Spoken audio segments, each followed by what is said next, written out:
present I'm Sorry I Haven't a Clue, the antidote to panel games.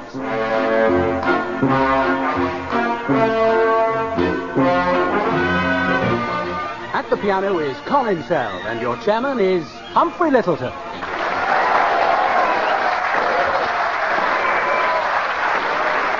Thank you. Well, hello again. Hello again and welcome to I'm Sorry I Haven't a Clue, the programme which does for panel games what Jive Bunny does for the music of the 50s and 60s. And speaking of the 50s and 60s, will you please welcome on my right Tim Brooke-Taylor and Willie Rushton.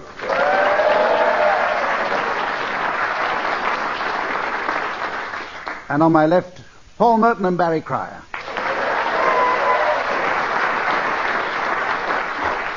And by my side, as ever, the person who helps us score. I've had any number of letters accusing me of sexism for constantly referring to the lovely Samantha. So let's try another tack. Here's the woman with a face like the northward view of a southbound duck, Samantha.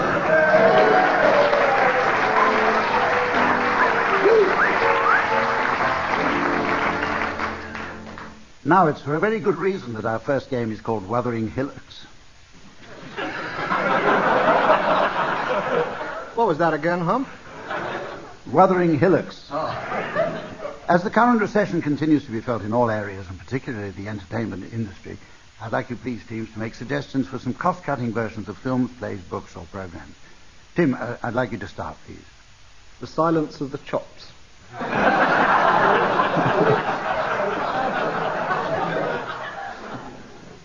Barry. Wonderful French film L'Âge d'Or is now Little Door. Willie? L''AG, it's French and I wish I was dead. You are. Barry est mort. In French theme, Monsieur Hulot's mini break.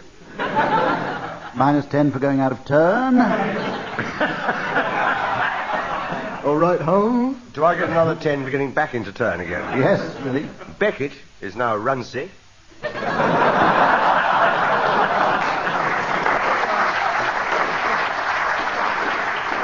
Paul. The Terminator meets Abbott and Costello. Or failing that, Joseph and his amazing beige cardigan.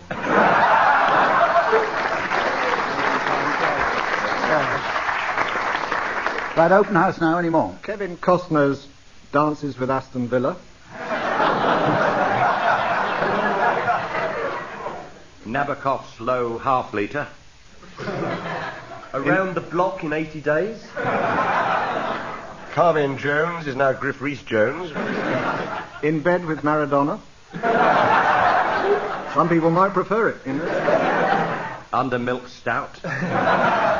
London Transport's low-budget version of the musical Seven Brides for Seven Sisters. No. Sound of Music. A tribute to the Blues Brothers is now Piss Off Blues Brothers. Humphrey Bogart cheap remakes. The Big Sleep is now The Little Nap. The Short Tatar. Tchaikovsky's lesser-known ballet, Budgie Lake.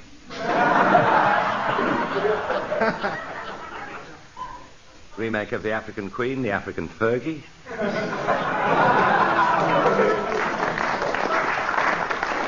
A Streetcar Named Vaguely Interested.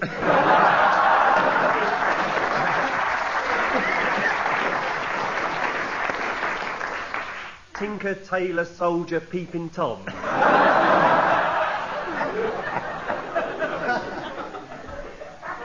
It's time now to wake up Colin Sell for some improvised songs. Well, he's not going to sing them, he's going to accompany them at the piano. Teams, I'd like you to sing a blues, madrigal, or calypso number, the subject of which will be decided by the other team. So, Paul and Barry, what would you like Tim and Willie to sing? We'd like them to wrestle with a madrigal, I think. Okay. And the subject, Kenneth Baker. Kenneth Baker, madrigal. The blues would be better for that. Lovely. Thank you so much. Right. As I was a little ladder walking down the street, I met the smarmy baker. Ooze. I said in my opinion, you are a poodle faker. I said you cannot take a hint. You really are quite bloody. How long is it since they left a loaded plimsoll in your study?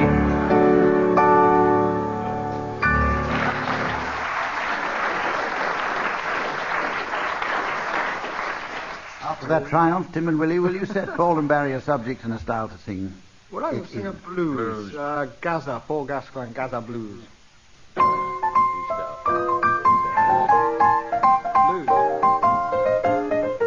Blues, Colin.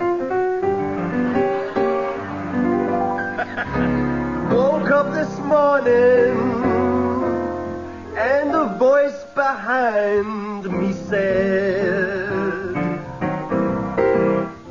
I don't want to go to Italy. That's why my eyes are red. I've been weeping on your pillow. I said, thank God, I thought I'd wet the bed. Mind me knee.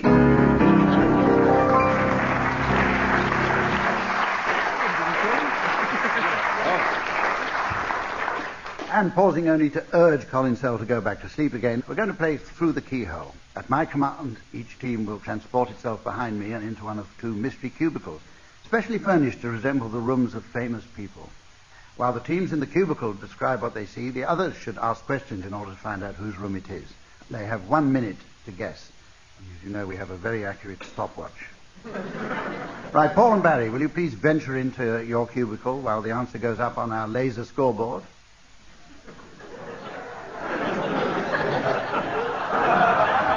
And here, for the benefit of listeners at home, is the mystery voice to tell you what it is.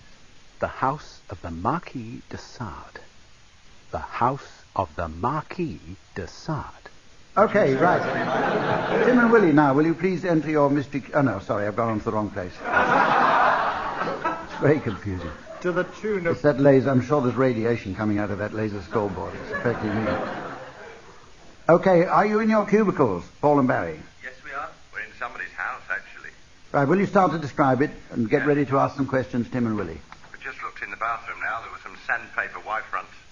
And there's a blackboard with a piece of chalk permanently scraping across it. Oh, it's a complete home and away video set. There's a well-thumbed paperback, The Wit and Wisdom of Prince Philip. An LP here of constant car alarms going off. Rolls of sellotape where you can't find the join. Oh! Hologram of Jeremy Beadle. Cartons of milk here and no scissors in sight. That's about it, really. Do you want to question them, Tim or Willie? No. Right, well, I'm asked that. Whose house are you in?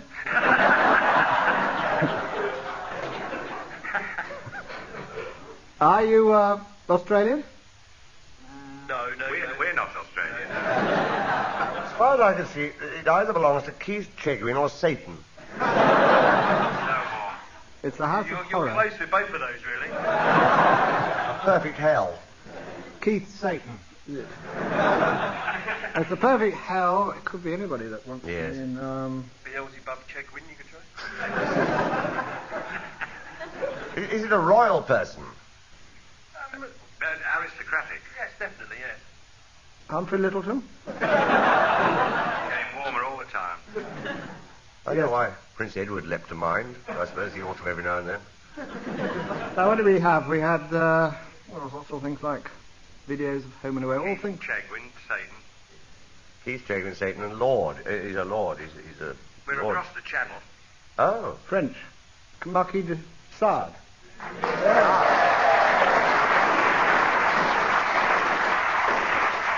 Yeah, brilliant introduction there by Tim Brooke-Taylor. Now, Tim and Willie, will you please enter your mystery cubicle?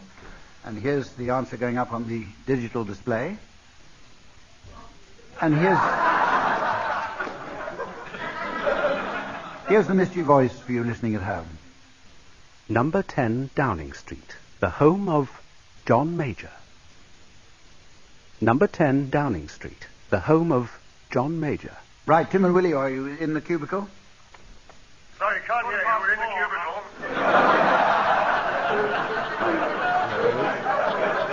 Go ahead. As one enters through the great double doors, one is faced with a feast of erotica. Obviously, the dark side of Beatrix Potter, the finely bound volumes of the collected Viz. Strapping myself into an armchair, all the G-plan furniture has leather straps and black rubber upholstery. I thought, this is the house of a good sport. In fact, a spanking good sport. What's that hanging from the ceiling? Who is there to be more appropriate? Hanging from the ceiling, yes, indeed, but how fetching the Foreign Secretary looks dressed as a French maid. Now, let's sum up. The large collection of whips and basques. Dirty books, the mirror in every ceiling. The overpowering aroma of dubbing and embrocation. Fridge full of cartons of cold linseed oil. David, who lives in this house? Who's David? Okay, do you want to ask any questions, Paul? Does pain enter into this? Only to, depends on your views. You're winding us up. It's not the area we think it is it? I don't know where you are. What do you think it is? We were toying with the idea of Cynthia Payne, but it quite clearly isn't her. Carry on. Private life. Toy away. Is it John Major?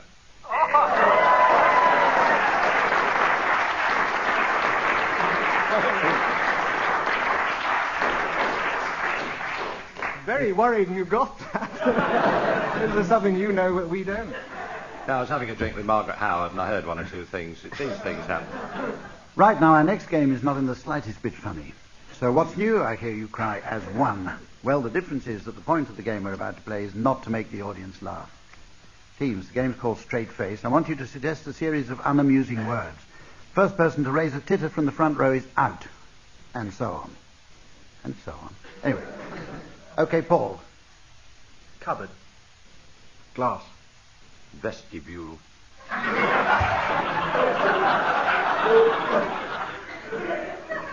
He always gets a laugh for that. I'll allow that to go through, Barry. Just They're underage, I know it's boring. We are now. Right. Don't know what that means. Willie. Trumpet. You get a laugh at that, don't you? But I don't. Oboe. Humpy.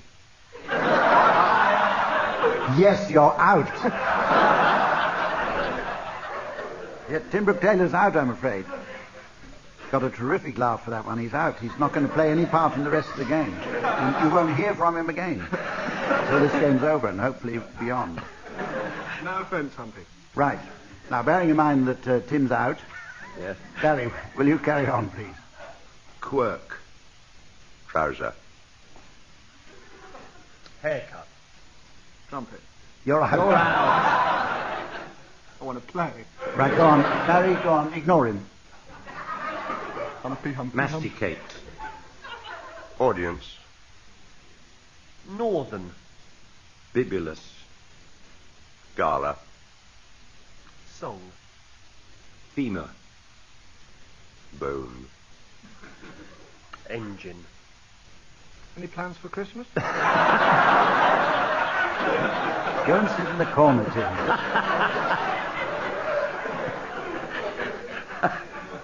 Bassinet. Pendulum. Pugwash. Gusset. Sorry, Barry. No, I heard no. a distinct titter. A cackle, you might say. Right, so it's between Willie and Paul. Ha. Is that your offering? Well, cardboard, if you like. Lift. Exit. Foam. Fire. Simple. Area. Oblong. Clock. Holly and the... Don't mind him. Carry on. Carry on. This is very good. This is a Holly. battle of wits. Insulin. Ivy. Football. Christmas. I thought I got a... Sorry? Don't you agree, Barry? We'll be on live at Christmas at this rate. Yeah. Willie got a laugh there, so Paul Yeah. wins it. Paul, well done.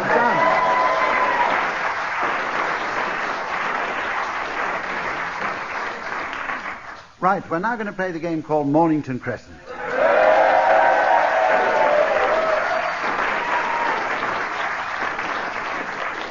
Now, we have something of a novice at this in the comely shape of Paul Merton, so I've taken the precaution of making all mainline stations wild teams, as long as the preceding move is even. So let me repeat that. All mainline stations are wild as long as the preceding move is even. Have you got that? Yeah. Have you got that, Tim? Was that mood or move? Move. Move. Mainline stations are wild on the preceding moves. Yep. Right. Right, let's get on as quickly as we can with this. Paul, will you start? Totteridge and Whetstone.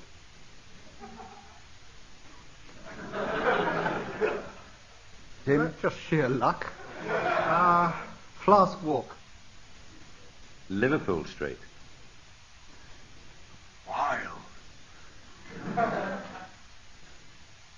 Charing Cross Road. Lavender Hill. Of course it was, preceding station. Yes. Even up, Tim. Cockfosters. Western Avenue. Oh, come back, Bill Tidy. Sorry, Jim. No, it's just hell to play with. He's stuck on Mornington Crescent Station. Even. Let's Garrick Street. The Temple. There you go. You brought in a ringer, Barry. Upper Holloway Road. Hornsey Rise. Bayswater Road.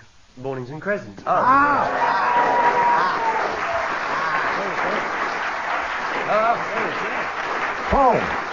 One hit the first time off. Great. Well, he's not coming back. You want to play another quick round of that? Start with you, Tim. Quickly. Let's have a The mouth. galloping version. Where? Sorry if I'm too quick for you, Hump. The mouth. Look, watch my lips. Streatham High Road. Chiswick High Street.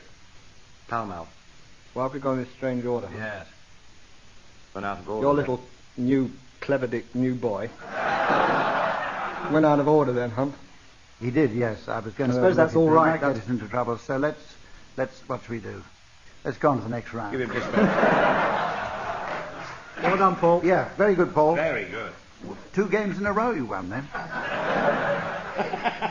Actually, I thought I was coming to do Gardener's question time. You are. Now, we're going to play a game called The Last Thing I Remember. Teams, what's the last thing you remember before becoming totally incapacitated or dead?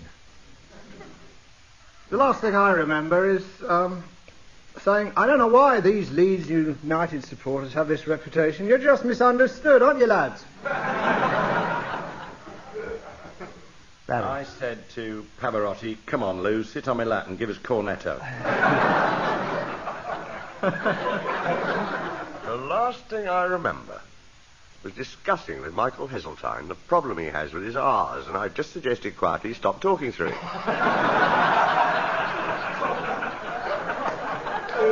Oh, those satirical Johnnies, aren't you?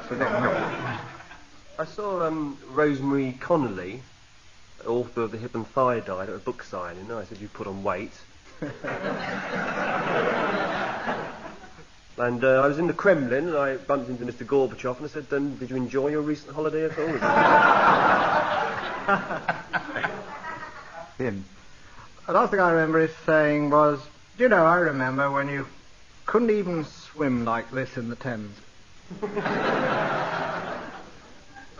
Last thing I remember was saying to Elizabeth Taylor, I think it's all that wedding cake that's doing it.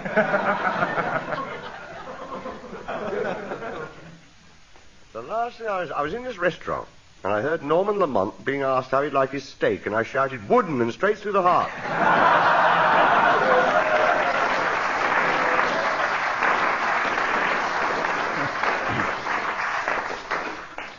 I said to Margaret Thatcher, the face is familiar, but... I was at a cocktail party and I went up to Geoffrey Archer. I said, look, I've had an argument with my friend. Was it 2,000 or 3,000 quid you gave to that prostitute?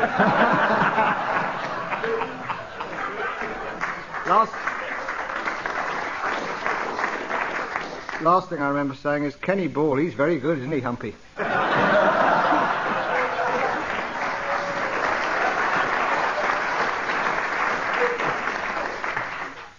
Any advance on that, or decline on that?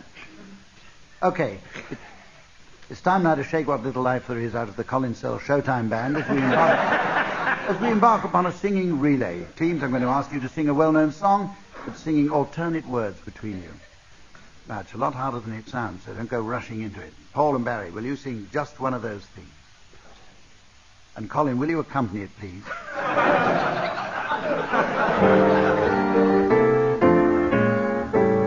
It was just one of those things, just one of those crazy flings, one of those bells that now and then rings, just one of those things. It was just one of those nights, just one of those fabulous flights, a trip to the moon on gossamer wings, just of one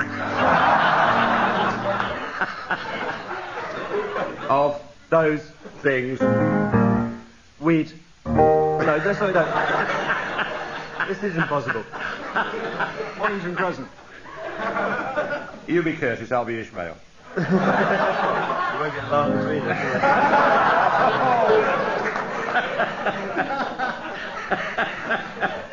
Meanwhile, back to the song. Where were Run we? at it, Paul. And we'd thought a bit of the end of it when we started painting the town.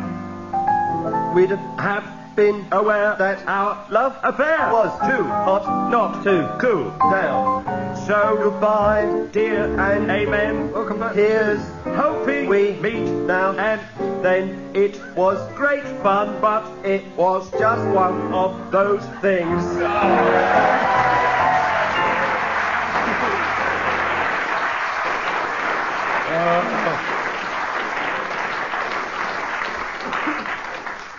Okay, Willie and Tim, will you give us a rendition now of For Once in My Life, please?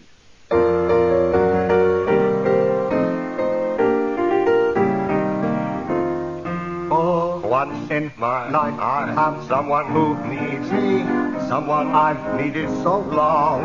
For once, unafraid, I can go where life leads me, and somehow I know I'll be strong. For once, I can touch what my heart used to dream of long before I knew someone like you would make my dream come true.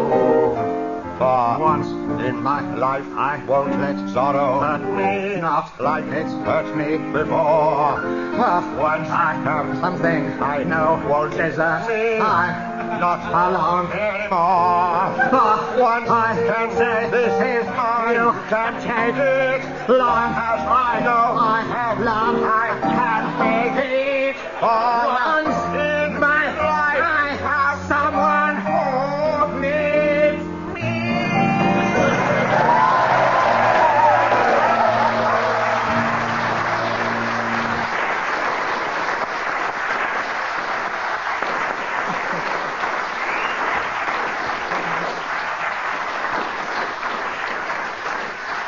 Why are you doing it Puts Chinese? Tim and Willie's enormously in the lead with 375 points. Paul and Barry's 8.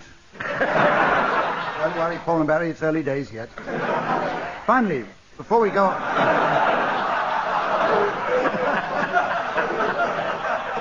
Finally, before we go off the air and while Samantha decides how many points the teams have got between them, there's just time for some limericks now. Paul, here's your first line.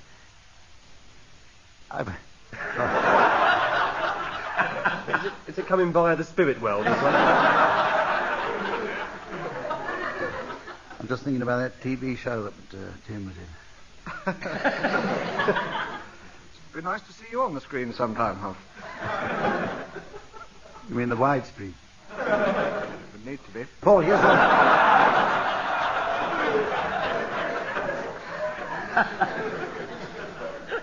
Paul, here's your first line. I've an enormous collection of Strauss. I've an enormous collection of Strauss. The Blue Danube runs through my house. Johann himself. I have stuffed on a shelf. By my inflatable Sir Stanley Rouse. I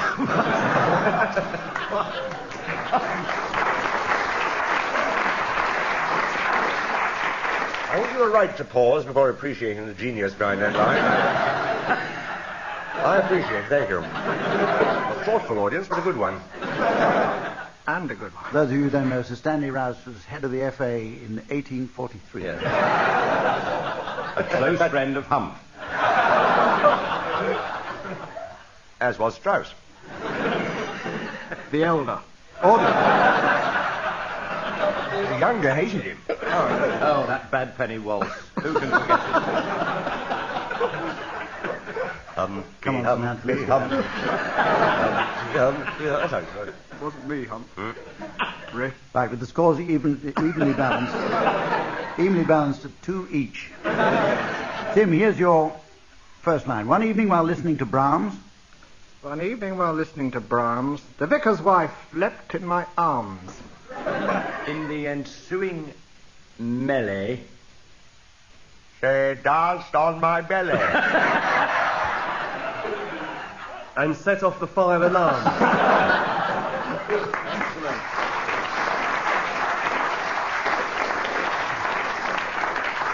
Barry, take great care over this one.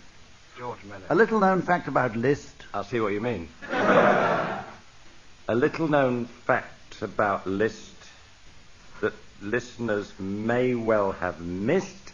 Oh, well done. He played Ludo and Lotto. While partially blotto. But he had to be pissed to pay whiskey.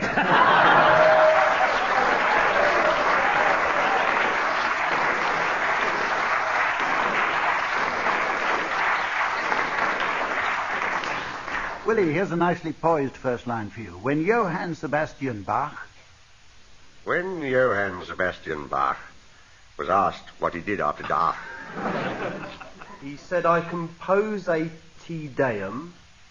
And perhaps a requiem. And I pop out and flash in the park.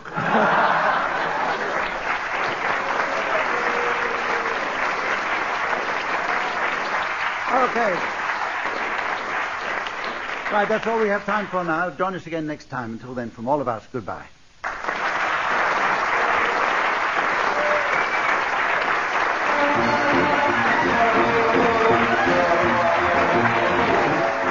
Jim Brooke-Taylor, Barry Cryer, Paul Merton and Willie Rushton were being given silly things to do by Humphrey Lyttelton, with Colin Sells setting some of them to music. The programme was produced by John Naismith.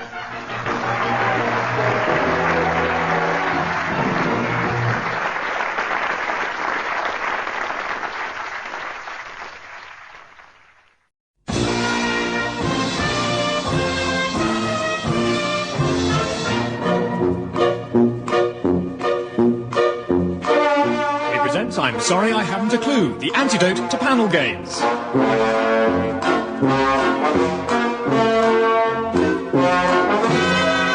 At the piano is Colin Sell and your chairman is Humphrey Lyttelton.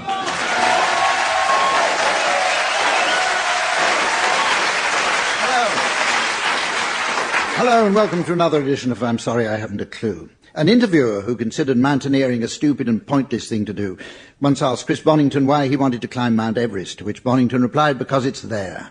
And I have similar thoughts when asked why I host this programme. Because it's a stupid and pointless thing to do. Anyway, I'll just introduce the teams because they're there. On my left, Barry Cryer and Bill Tidy. And on my right, Willie Rushton and Denise Coffey. And it's with some distress that I have to inform you that the lovely Samantha, who scores for us, has been unfortunately delayed on an all-girls working holiday in the Caribbean, generously funded by a nice man in Soho. In her absence, please welcome, due to a bit of a mix-up at the agency, the very lovely Sven.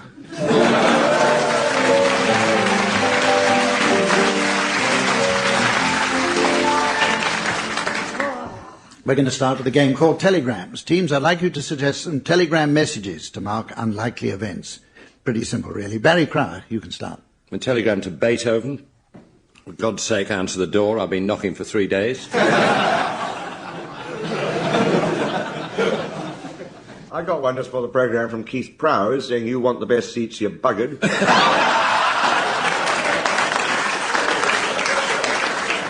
Bill. Mine's a fairly short economical message. It's a girl! Joseph! Topical.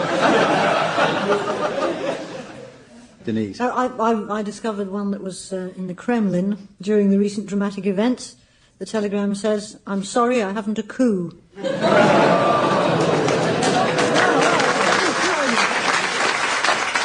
Boris Yeltsin got one. April Fool, you're under arrest.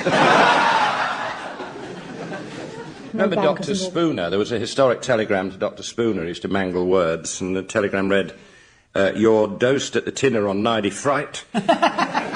Will be glaze your asses to the queer old dean." I have one here that was sent in the Old Testament to Noah. Build ark stop. 40 days flooding due stop. Godspeed. I sent one to Des O'Connor. Hope you got the corset monkey glands following. I paid one here to His Royal Highness Prince Hamlet, Elsinore Castle. Not to be.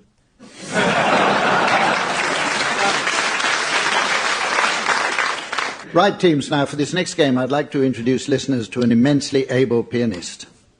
In the meantime, however, we shall have Colin Sell. Teams, I'm going to ask you to sing a song, and I should like you, with the aid of our sophisticated in-house bleeper system, you consider might offend the more sensitive listener.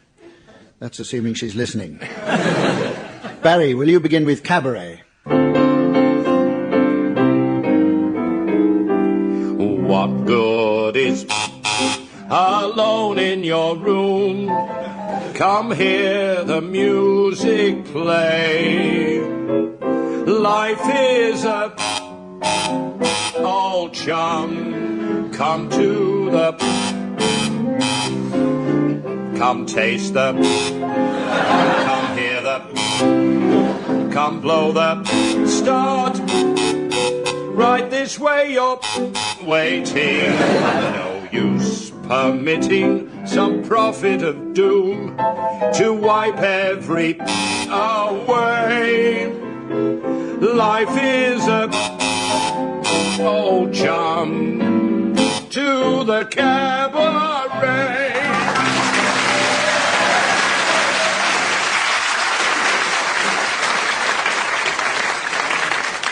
Denise, will you sing You Can't Get a Man with a Gun? Certainly. I'm quick on the, with not much bigger than a pinpoint. I'm, but my with a feller is lower than a, oh, you can't, a man with a,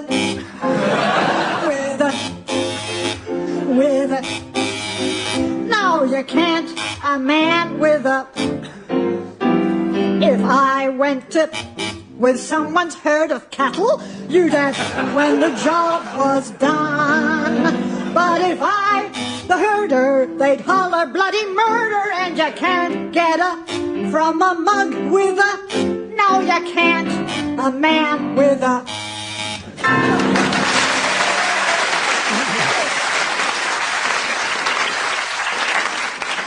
Okay, Bill, you ready?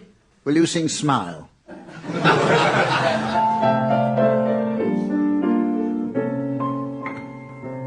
Smile, though your is aching. Smile, even though it's breaking. When there are in the, you'll get by. If you smile through your and sorrow, and maybe tomorrow you'll see the sun shining through for you. Light up your with gladness, hide every trace of pull away. Maybe ever so near, that's the time you must keep on ing. Smile, what's the use of ing? You'll find that is still worthwhile if you just...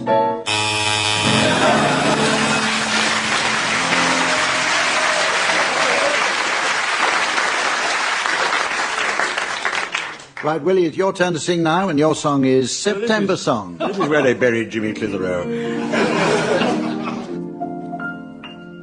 When I was a young man and the girls played me a waiting game. If a maiden refused me with tossing, I let the old take a couple of... And as time went around, she my way. As time went around, she came. But it's a long, long from May to December, and the grows shorter when you reach September, and the autumn weather turns up to flame, and you haven't got time for the waiting game, and the dwindle down to a precious few.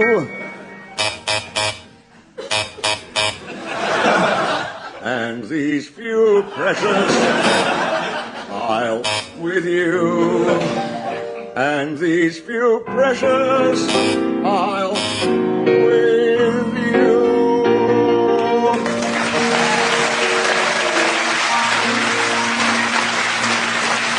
Okay, now. With Sven busily keeping the score, we'll go on to the next round. This is around... T-shirt, What's that on Sven's T-shirt? I don't speak Swedish. I don't think it's Swedish, I think it's ketchup. I've got news for you, he's not wearing a T-shirt.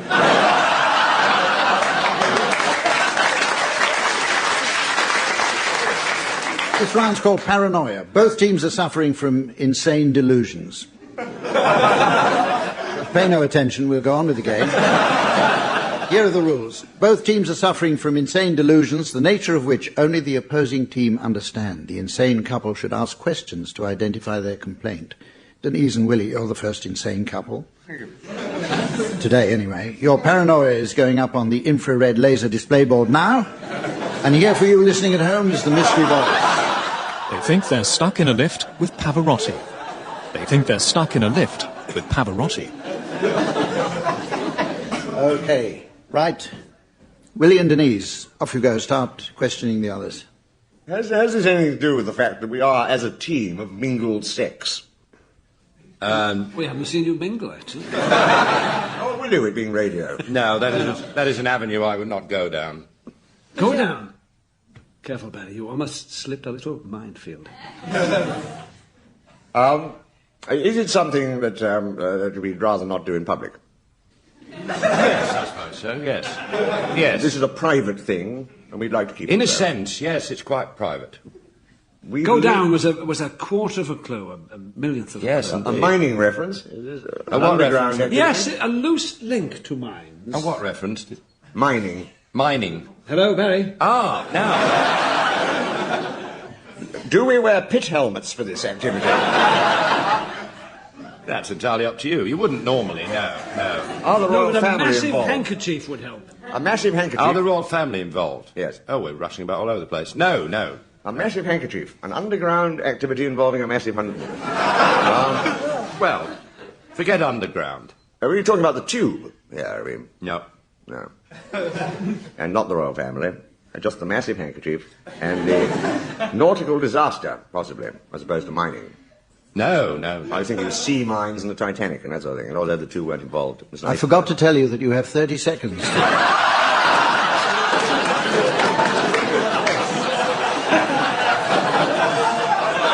seconds, quite frankly. It's not nautical, but it's to do with the high seas. You mean we can't...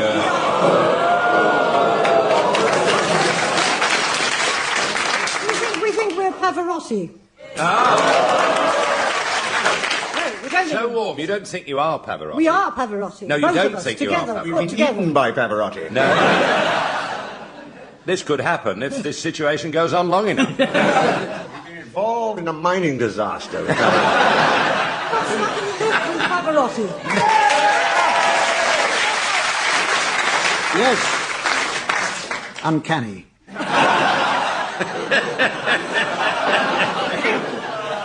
Barry and Bill, your paranoia is going now up on the display, and here is the mystery voice for you listening at home. They think they're identical twins. They think they're identical twins. Right, all ready? Yes. Off you go. Is it dangerous? Only I would think to your wives. Do we both think we're one person, as in the last subject? No. Well, the audience disagree with you. What do they know? They're trying to help you. We do think we're one person. I insist on that. Are we a romantic lead? No, I don't think you do, actually. No. Oh. No, I didn't say did we lead. I said are we? Do we think... Are you what, a romantic lead? Was we? What? Are we romantic and attractive to women? Stick with the game. It doesn't enter into it. Are we a type rather than a person? No. There you go. Oh, sorry. There was an applause there. It's always nice to see people from Rampton here, isn't it? Quite right, Barry, yes. Is it a man or a woman? Keep out of it, Humphrey, please. Oh, your job hangs by a thread. That doesn't really matter, but it could be men. It might not matter. So it is a type, then? Oh, it's a type-ish. Yes. Is it to do with tennis? No. Nurse! I don't want the screens this time. I want everybody to see. No, Barry, no, it's not about tennis. I said that, not Barry. No, she keeps saying that. There's a clue there. Yes. It's That's right, Bill, yes. It's a split personality. split It's uncanny, isn't it? No. It's really It's a uncanny. resemblance. Siamese twinges. No. Clones. Near enough. Yes. Twins. Wrong country. Yes. The Corsican brothers. Particular You twins. don't have to go on. The March brothers. No, you just think mean you're we've twins, got that's it? all. Yes, you've got it. No, you haven't. It's not what's on my card. There's one word missing. A set of. Identical twinges.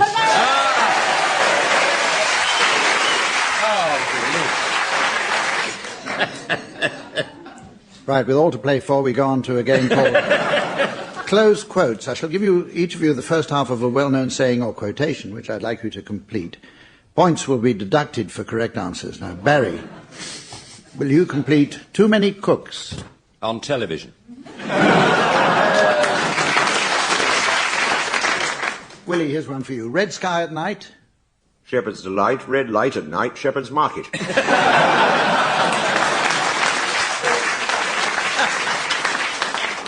That'll go down well in Ghoul.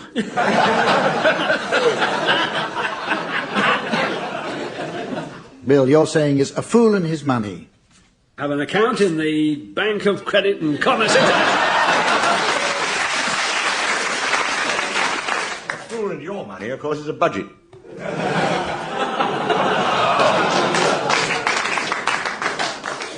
Barry, here's Yes. one. No man is an island. But Cyril Smith comes pretty damn close.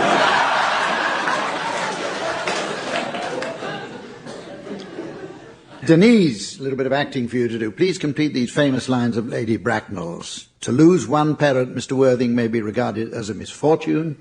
But to machine gun the entire PTA...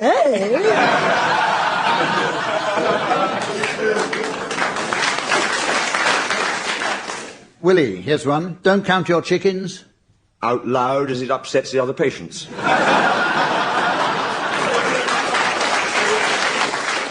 Anybody got any more ideas? Yeah, a little knowledge. A little knowledge spelled backwards is Egdil Wonk Etelsteltler. Only Sven's likely to understand that. It's the first time Sven smiled, isn't it? He just found his T-shirt. lose on the swings is what you had at the Indian restaurant before you got on the swings. Right. Any more? Right. Now, good. This is time for a very amusing game called Cheddar Gorge. In this one, team members are asked to build up a sentence one word at a time, but should avoid completing the sentence. Hence, of course, the name Cheddar Gorge. Now, Bill Tidy, will you start us off, please? Aye. Cried. The night. Before. Cantering. Pardon? Cantering. Along. The Dark. Petunia strewn. 2 words, Doctor. With a Remove hyphen, that with a hyphen without an anaesthetic. Remove that drip. That's no way to speak of Willie. Come back, Sven. Oh, sorry, you're talking about Sven. Sorry, Sven. Oh, dear. I'm informed by Sven that petunia strewn can be one word. If you leave out petunia strewn. To say. He just loves saying it. Petunia strewn. Okay, hurry along. He was singing Phil the Fluter's Ball earlier. Have you heard the Phil the Fluter from the down the bend? Petunia strewn. Yeah. Highway. comma.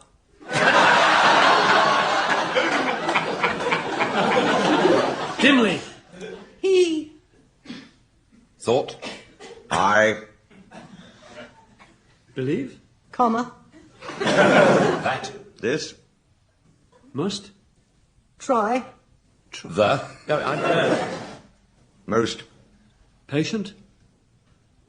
Petunia keeper.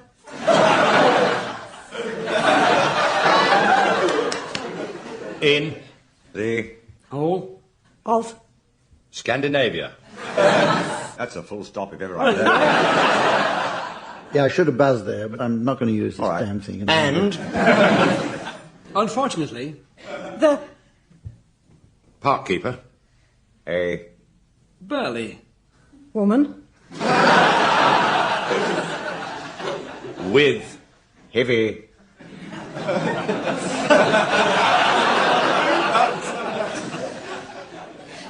Responsibilities.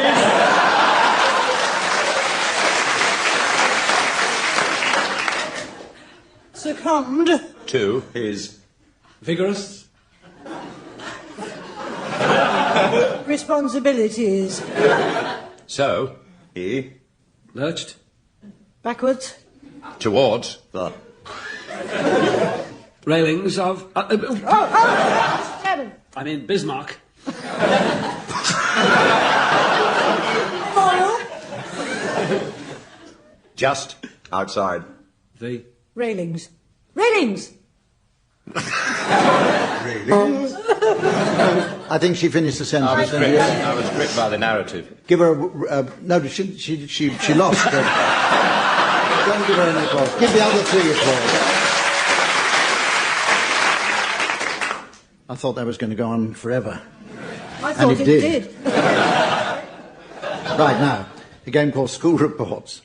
The teams were specially briefed beforehand to go out and mingle amongst their vast circle of celebrity friends and acquaintances in order to obtain, for cash, copies of school reports of now famous people for our amusement.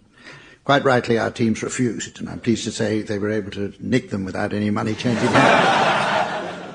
Willie, we'll start with you. Whose report have you managed to get? Well, here I have Neil Kinnock. He's English. He has a fine grasp of the tongue. Unfortunately, it's very hard to get him to let go of it. Then again, it can't be easy working in a foreign language. Is that it? It's usually enough for an intelligent audience. Looks as though I'll make my gig on Thursday, after all. Right. Bill. Tarzan has settled in nicely. And is captain of Treehouse.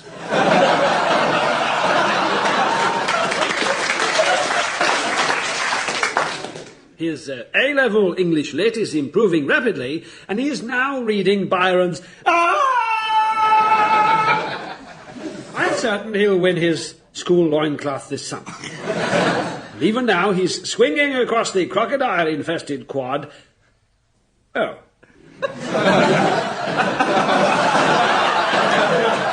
Thank you. OK, Denise. This is, I think you can guess who this is. Joan has a burning ambition to get to the top of the heap.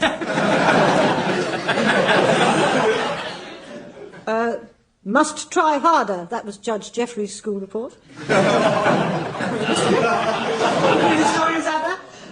Could become another Colin Sell. That was Wolfgang Amadeus Mozart. He pulled himself together and went on to better things. Finally, Barry. I found this while rummaging in my larder, Humph, which had broken down. And, I hope it's genuine. It's Adolf Hitler's school report. Adolf's painting has come along very well. He decorated the classroom with an iron cross. His athletics is not his strong point. He has been held back in the sprints by his habit of goose-stepping. He's been an essential member of the first 11. The one ball belongs to him.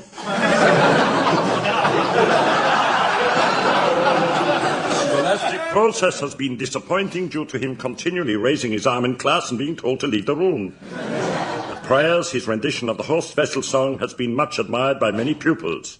The others have still not been found. Adolf is a quiet boy unless roused. Must close now, I can hear him coming.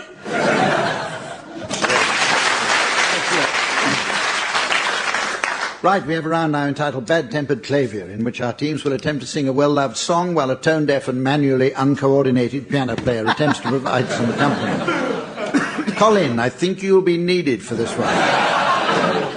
Willie and Denise, your song is Tiptoe Through the Tulips.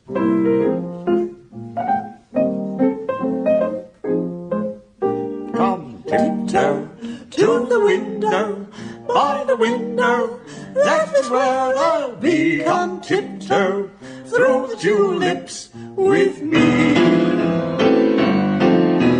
Tiptoe to the shadow of the willow tree, and tiptoe through the tulips with me.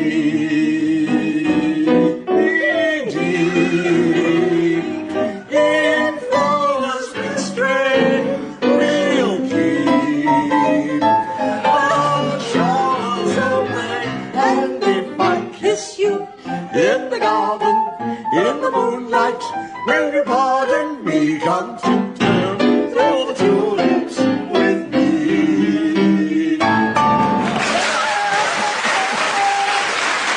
Excellent. Barry and Bill, your song is My Way. Did you hear that buzz of anticipation? Indeed. As they left. And now the end is near, and so I face the final curtain. My friend, I'll say it clear, I'll state my case, of which I'm certain. I've lived a life that's full, I've traveled each and every byway, and more, much more than this, I did it my way. Yes, there were times, I'm sure you knew, when I bit off much more than I could chew. But through it all, when there was doubt, I ate it up and spit it out. I faced it all, and I stood tall, and did it my way.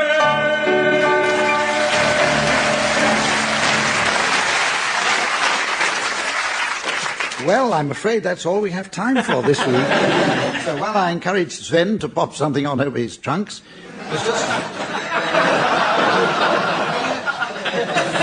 there's just time for a round of limericks. I'll supply the first line's teams, and I'd like you to finish them off individually. Bill, your first line is, a man with a gift for the fiddle Liked his steaks very rare on the griddle. He played tunes multifarious. On his fine old Guanarius. Which had a present from Rill in the middle.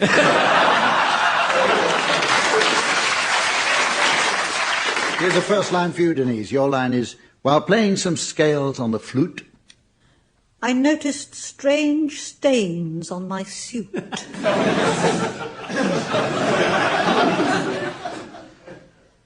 Am I losing my bottle? I'm covered in dottle. Does James Galway get this in mid-toot?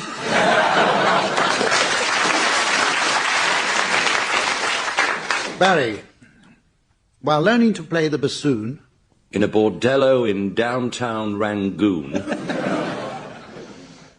My reputation for blowing...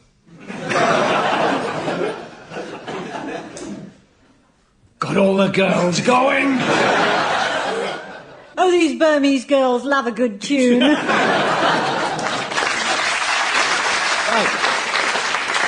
Finally, Willie, your line is, at the sound of a lone clarinet. I shouted, "Stand back! I'm a vet!"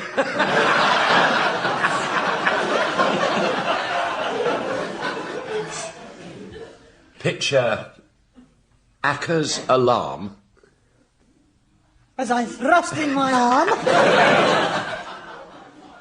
Oh, God, I still drink to forget. That's it for this week. Join us again next time. Until then, from all of us, goodbye.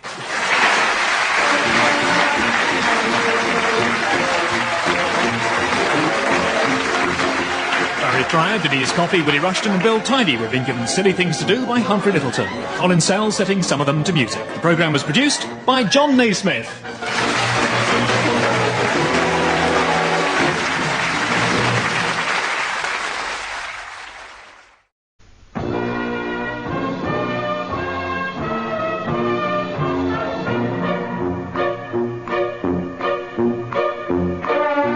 We present I'm Sorry I Haven't a Clue, the antidote to panel games.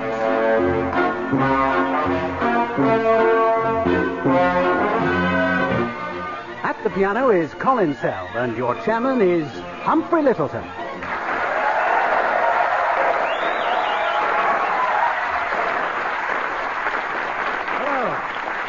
Hello and welcome to the first instalment of the 19th series of I'm Sorry I Haven't a Clue, a remarkable achievement which calls for some entertaining team games and a jolly good laugh all round. But that I'll have to wait for the meantime because we've got a show to do. And on it this week we have Willie Rushton and Tim Brooke-Taylor. Who are on my right and on my left, Barry Cryer, and a big welcome to Paul Merton.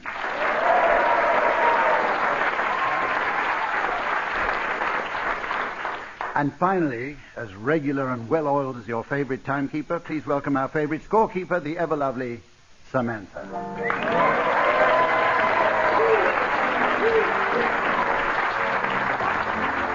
Right, now, teams, we're going to start with a game called Famous First Words, in which I want you to suggest some first utterances of well-known people. Barry, will you go first? Freud. Boy, that scarred me for life. Clement Freud. Goo. Oh, repetition of goo. Willie.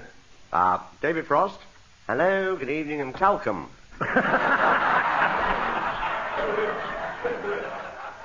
Paul. Barbara Cartland's first words. Dada entered the room, his manly shoulders silhouetted. About the birth of our present queen, to the midwife, and tell me, have you been doing this job for long? One more. Go on, Paul. Yeah, go on. Ben Elton. Ben loves his choo-choo. Yes, indeed, ladies and gentlemen, but choo-choos arrive on time and we're waiting at the station. They're not there.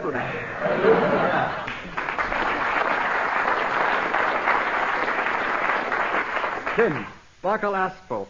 Mr. Henderson, you thought you were just delivering a baby, but this is my life. Only he was Irish. You miss Eamon, don't you? Right, Barry, have you got any more? You better have, because they have. They've been through the entire... Princess Di. You want me to cut the cord? Check the law. Check the law. Hello, mother. Well, actually said it in French, of course, which is Hello, Mère de Law. see very few of you travel in a Paris taxi. Thank God we're going to Europe. Archimedes, I'm filthy. Where's the bath? Neil Kinnock. And thirdly... Pavarotti, Mamma Mia, it's raining out. Topical one here, Mark Thatcher. Oh. Where am I? Okay. Another topical one, Harvey Procter. Oh, I like that. On which note? I represent Mr. Proctor's solicitors. And I like it as well. Let's hurry along now to a game which we put in as a special tribute to Paul Merton. We're going to play a game called Just a Minim, which is, of course, based on the popular Radio 4 program, The Financial World Tonight. With the help of Colin Sell, the only man to play the piano in wicket-keeping gloves, I'm going to ask the panel to sing a well-known song without repetition, hesitation, or deviation. And, Paul, I'd like you to start with the song, Don't Sit Under the Apple Tree. Don't sit under the apple tree with anyone else but me. Nobody at all except I. Someone who is not myself. No negative mustn't crouch below a Granny Smith bush in the company of somebody else till I come marching home.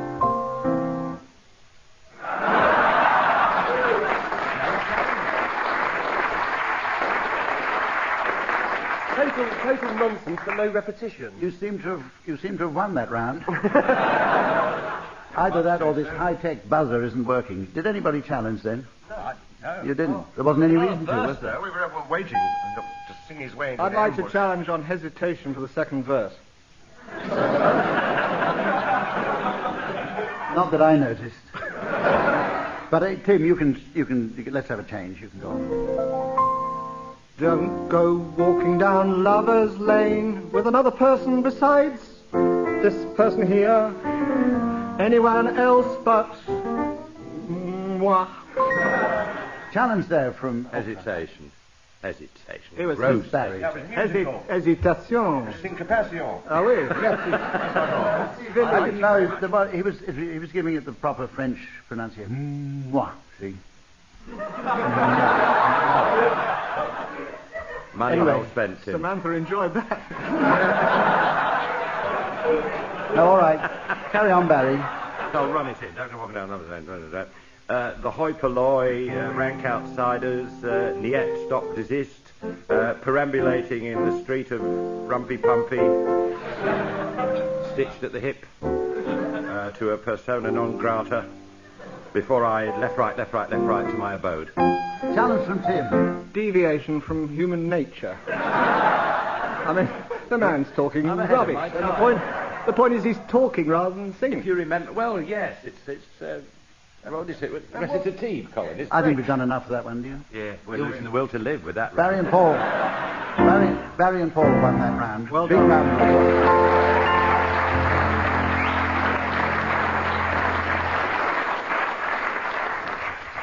Now, this next game's a very firm favourite of Samantha's and mine. Teams, I'm going to play you some well-known songs on my gramophone to which I'd like you to sing along. The music will then drop out, and if on its return you're within 3 semiquavers of the original, I'll award points. And points mean... What do points mean? What? This week's prize is this genuine porcelain statuette of the sports commentator Tony Gubber. The well-known misprint. Barry, you're going to start now. Will you sing along? Barry, will you sing along? You're going to sit right down and write myself a letter.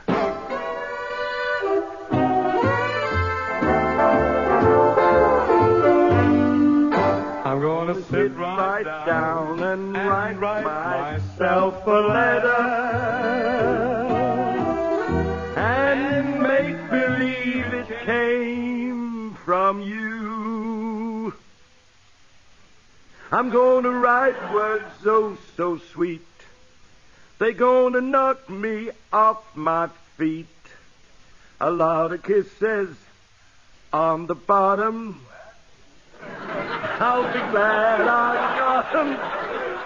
Can't get that lipstick off. I'm gonna smile and say...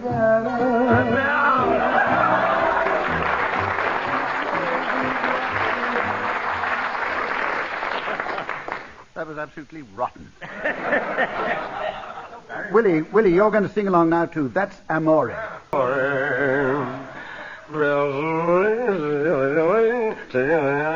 And you'll see hearts will play like a gay tarantula. When the stars make you drool, just like when the stars make you like a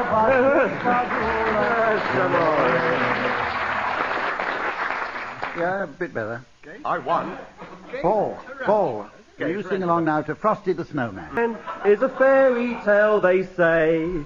He was made of snow, but the children know how he came to life one day. Then, I don't know how this next bit goes. There must have been some magic in that old silk hat they found. For when they placed it on his head.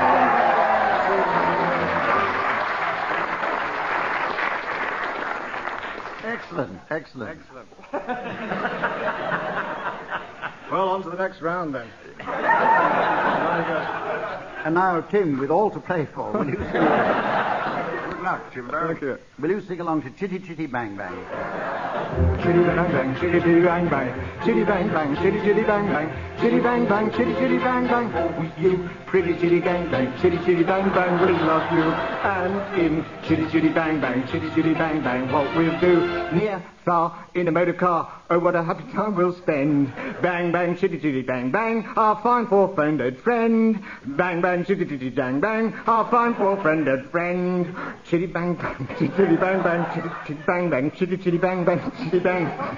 Chitty bang bang, pretty chitty bang bang, chitty chitty bang bang, we love you. And in chitty chitty bang bang, chitty chitty bang bang, we'll do near, far, in a motor car. Oh, what a happy time we'll spend. Bang bang, chitty chitty bang bang.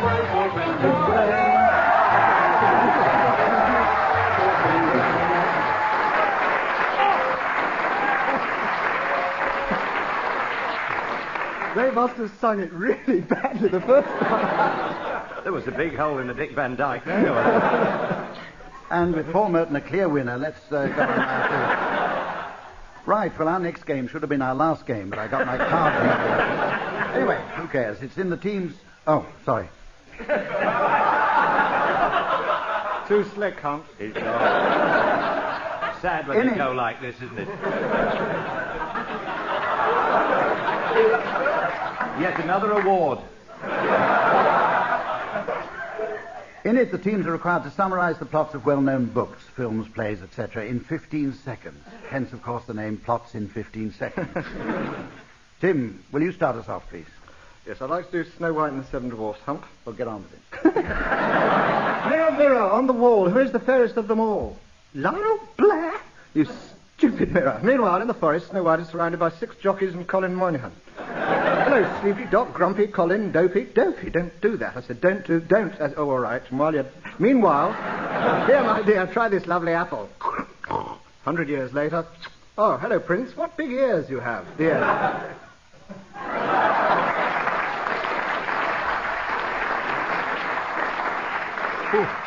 Only just in time, Hump. I know. How you got that into 15 seconds, I don't know. Right, Barry, go on. Gone with the Wind, this is. Oh, dear. Story of his life. Nurse. It's on his answering machine.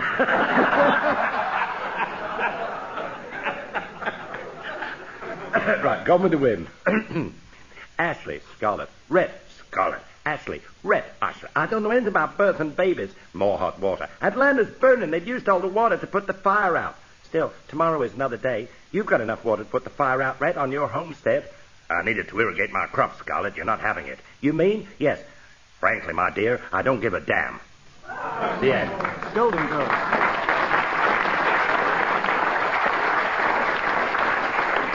I don't know why they bothered to make the film when it's... Willie.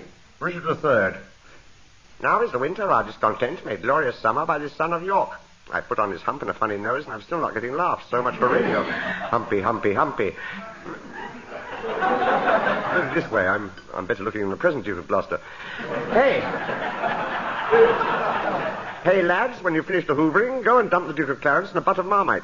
And smother the little Ponces in the tar. Meanwhile, I marry Claire Bloom, who I've recently married, and Humpy, Humpy, Humpy. Now am I king, and so to Bosworth Field to sort out Henry Tudor. Blast! A horse, my kingdom for a horse. Cue Henry VII, Humpy, Humpy, Humpy, finish.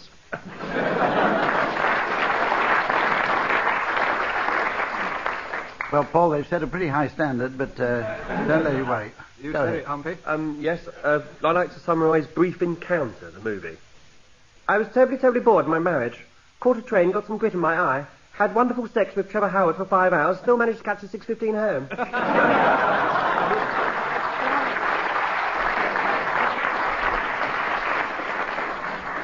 Excellent. Unfortunately, just outside the 15 seconds. Right, it's time now for something raw and physical. And while I'm away, teams, I'd like you to play tag wrestling. I want you to tell me a story, teams, with a different punchline in mind. And when I do this, I've got to tell you, I'm going to break off now to tell you, ladies and gentlemen, especially those of you at home, that when we did the show at the Westminster Theatre in the series Before Laugh, somebody nicked a high-tech buzzer owned by the BBC, and they brought in this taxi driver's hooter for me as a temporary stopgap, and it's still here. The only thing is it's sprung a leak, and it had to be stuck up with sticking plaster. Must be a relief to the listeners to know you're using a device for that.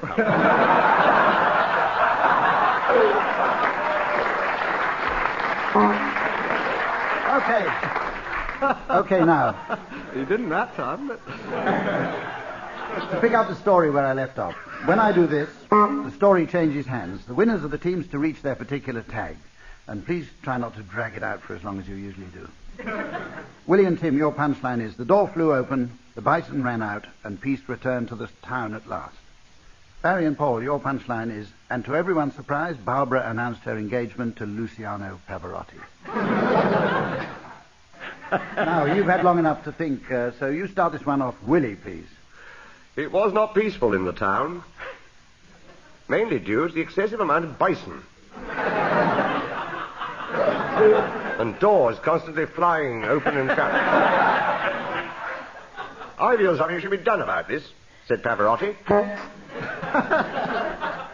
Who, was about to get engaged to Barbara, much to her surprise, and she knew Pavarotti to be a great opera singer, but also a tremendously virile lover.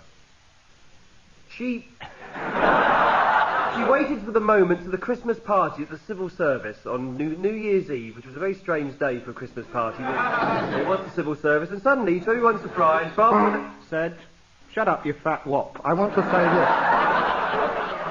Did you know there was peace in this area? And you come singing and breaking the peace? Look at those bison out there. The water bison? Oh, to hell with the bison, said Barbara. Love has made me blind, I realise. Every time you get the water bison out, the door flies open. Here we go. Barbara, said Pavarotti. Brady said, Barbara! At which the door flew open, the bison ran out, and he returned to town. Not quite. Oh, thank God. Pavarotti said to Barbara, let me take you away from all these bison. Let's go to another country where they don't exist at all. And so they did. And it was during the town council's annual do that, to everyone's surprise, Barbara announced her engagement to Luciano Pavarotti.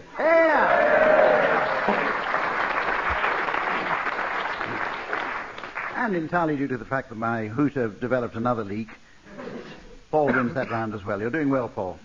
The rest of you have got a lot of work to do.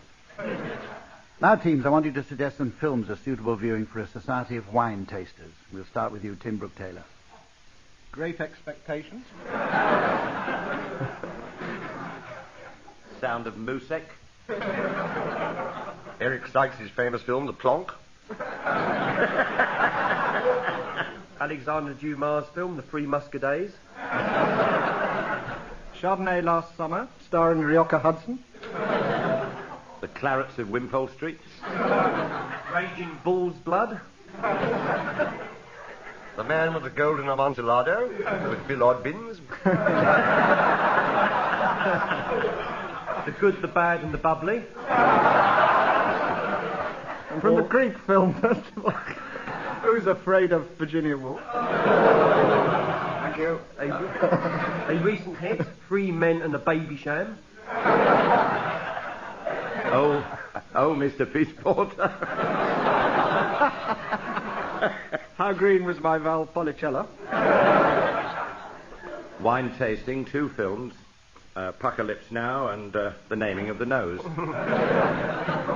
Do you know that the original film of Humpy, as I now like to think of it, original... Humphrey's got the pumpy. The original film of Gandhi starred Ginger Rogers. It's now double Gandhi with Ginger. Brigitte Bardot. She came in very late. Oh, I know. The Blue Nun Bridges down here, you're doing him. Any more? Right, we'll go on. For some reason, Tim Brooke-Taylor's fallen well behind during that round. Humphrey, sorry. I just got overexcited and called you Humphrey. Oh, I've done it again. Now, a very amusing game in which I shall be presenting you individually teams with some perfectly good songs from which I'd like you to take the words and sing them to the tune of a different song. Completely pointless, of course, but it passes the time. So, Paul, you're going to start with this one. I'd like you to sing... Excuse me. I'd like you to sing... I'd like me to talk, let alone you. I'd like you to sing My Old Man's a Dustman to the tune of I Don't Know How to Love Him.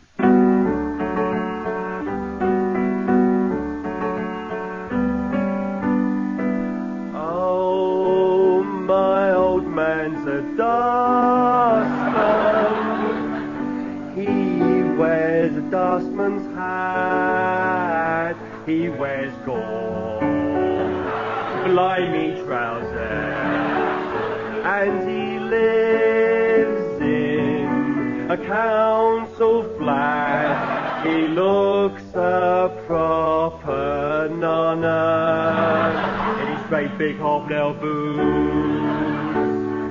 He's got such a job to pull 'em up that he calls them daisy roots. Daisy roots.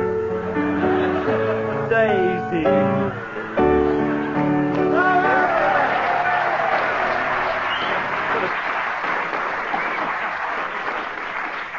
I don't mind saying that brought a lump to the eye and a tear to the throat.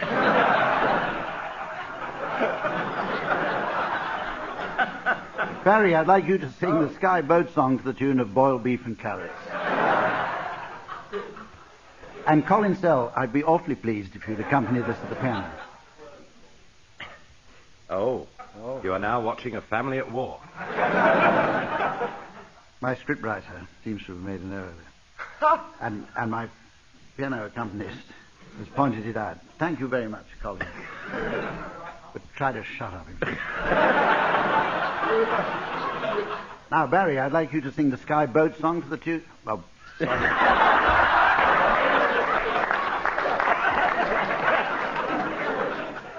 Which way round is it, Hum? I don't know. We always do these edit versions and they leave the first ones in.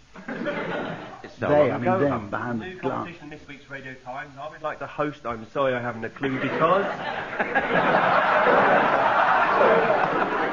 20 edits you never knew about Humphrey Lyttelton. And who can forget Ladies and this one? gentlemen, I'm now going to revert to the script before it was amended by Colin Sell, who was only paid to come here and play a few things on the piano. He's not supposed to interfere in the verbal part of the game at all. I hope this isn't You the do start that, Hump, don't you? as little as I can. Gone too far, Barry. Oh. Yeah, Barry's fallen behind in the score as well. Barry, I'd like you to sing Boiled Beef and Carrots to the tune of the Sky Boat song.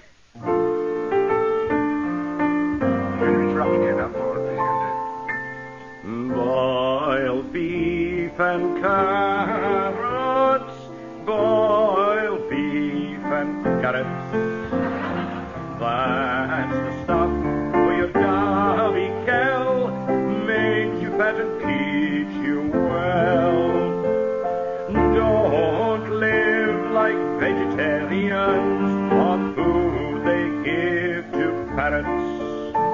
From morn till night. Blow out your kite on boiled beef and carrot.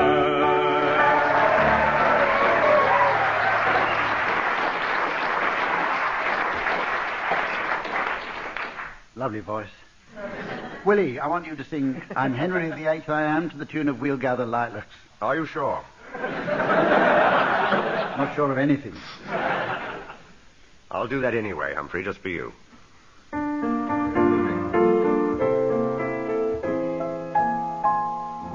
I'm Henry VIII, I am.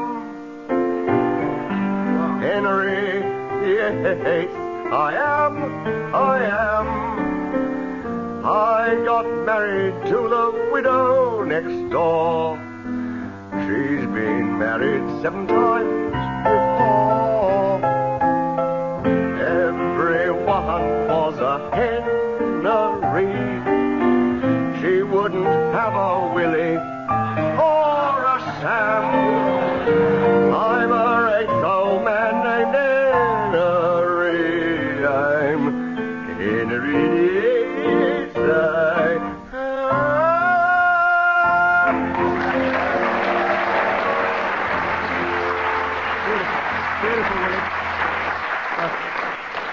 Finally, Tim, a chance for you to catch up. I'd like you to sing the Madonna song Hanky Panky to the tune of Rudolph the Red-Nosed Reindeer. Hanky Panky, certainly, Humpty Pumpty. You better like Hanky Panky. Nothing like a good spanky. Don't take out your handkerchief. I don't want to cry, just want Hanky Panky. Like Hanky Panky. Nothing like a good spanky. Don't take out your handkerchiefs. I don't want to cry, just want Hanky Panky polka.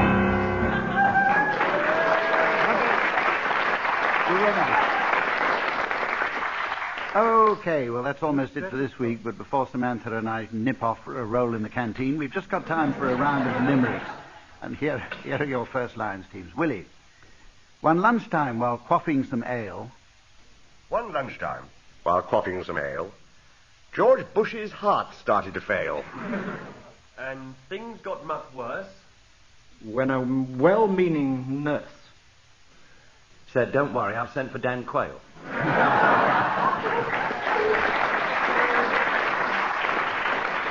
Okay, Paul, will you start this one off? After tasting a bottle of wine... After tasting a bottle of wine, the Pope shouted, your place or mine. I said, I'll give you a call. So he wrote on the wall, His phone number, VAT 69.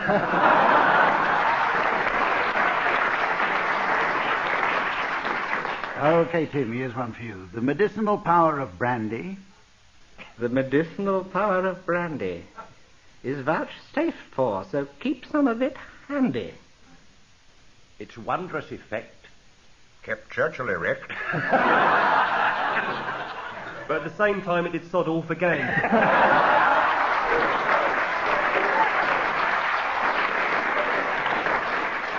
And finally, to bring our first show to a climax, Barry.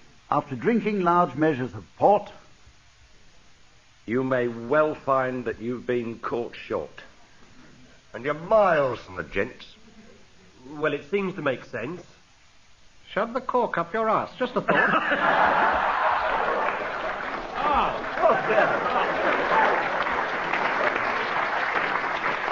That was the last programme of I'm Sorry I Haven't Got We've come to the end of the programme on that cultured note. Bring back Bill Tidy. Join us again next time, ladies and gentlemen. Until then, from all of us, goodbye.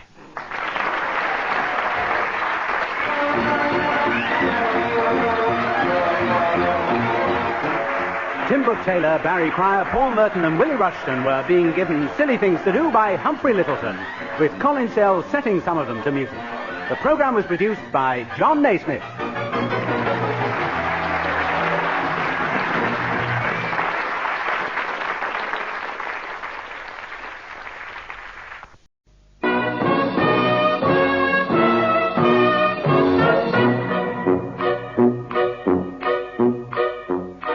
I'm sorry I haven't a clue. The antidote to panel games.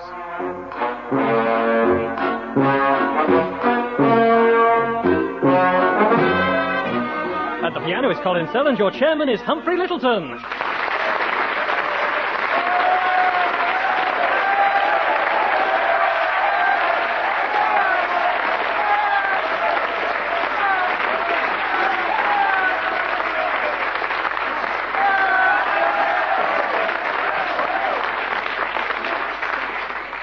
Hello and welcome to another edition of... They're invading the pitch. Welcome to another edition of I'm Sorry I Haven't a Clue. It's the last in the series. So it's our last chance for some time to enjoy the wit and talent of the four men seated beside me. Oh, well. On my left, Barry Cryer and Graeme Garden.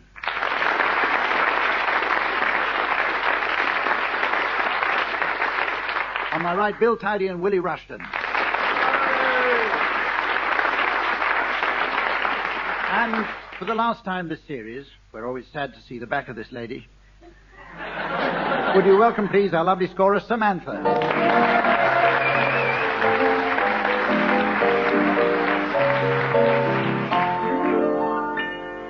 Let's start with a game of sounds peculiar. Teams, I'm going to play you some weird and wonderful noises which I'd like you to identify. We're going to start with you, Graeme. Here's your sound coming up now.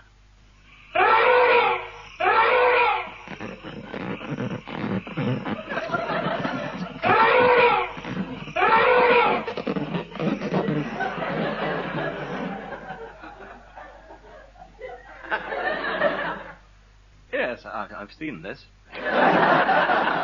You should be ashamed of yourself. I think that can only have been Nellie the elephant practicing safe sex.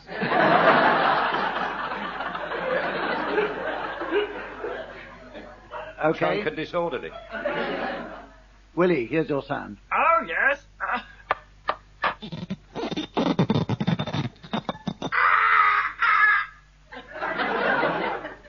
think that was John Major blocking emu.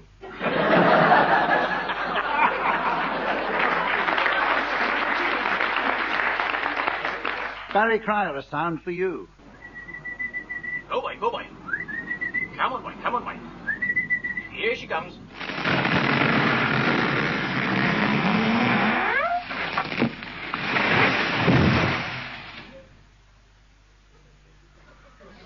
One man and his log.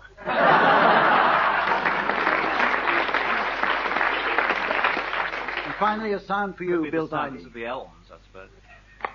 Or the audience.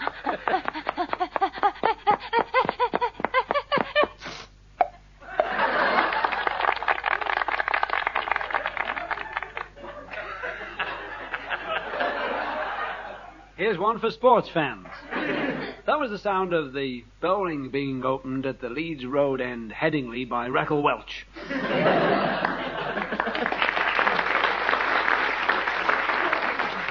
After that warm-up round, we're going to go on now to our improvised musical round. This is a very simple game, so I'm going to make things a bit more difficult, teams, by asking Colin Sell to play along with you. Teams, will you suggest a subject and a style for the other team to sing about? Graeme and Barry, what would you like Bill and Willie to sing? A madrigal, I think. Yeah. How about the Russian election? It's topical. Well, it won't be in July.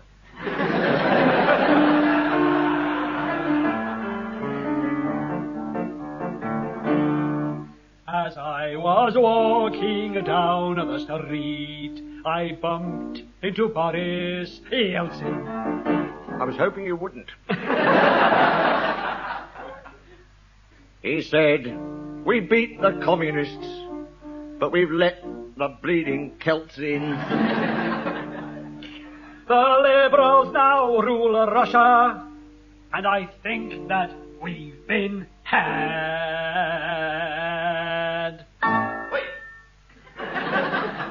They've renamed Paddy Vostok, and it's Cyril Smith O'Grad.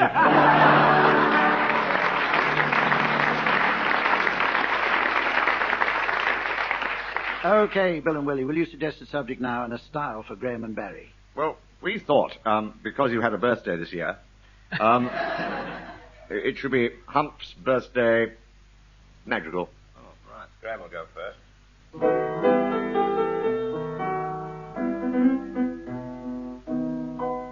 Hump's birthday treat it was to play the blues they call Bad Penny. It was at the Irish Jazz Band Ball they hold in old Kilkenny.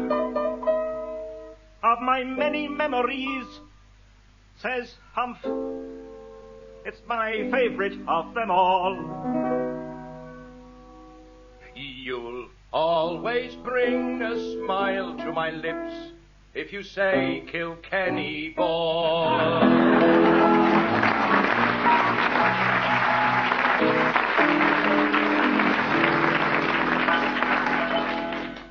Graeme and Barry are the winners this week. But we'll carry on anyway. So this is a round entitled Kiss of Death. Teams, a date with a young lady can be fraught with difficulty. Personally, I'll never forget the time Samantha asked me round to her house. Really? Forget Old it. smoothie. His lips gone. And we know where.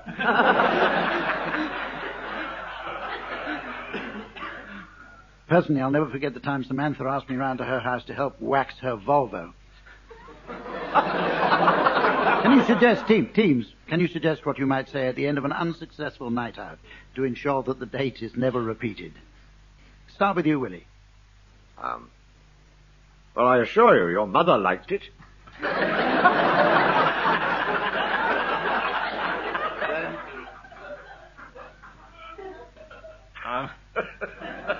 I expect this is a whole new experience for you, train spotting. Bill. Air stewardesses really turn me on. Did you ever actually meet the Wright brothers?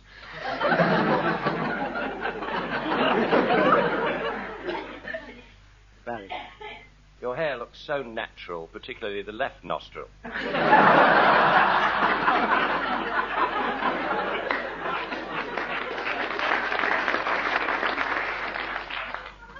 Well, that was a lovely evening, and with service included, that'll cost you 250 guineas. I've just noticed your eyes match the spinach in your teeth.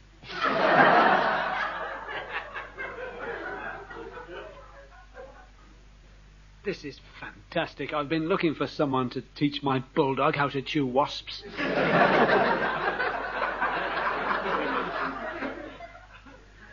Yes, I won first prize in a Robert Maxwell lookalike competition.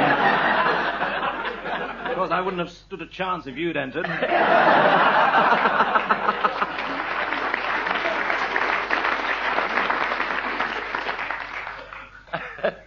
Oh, it's starting to rain. Let's all shelter under you. Don't apologise, love. The silent ones always are the worst, aren't they?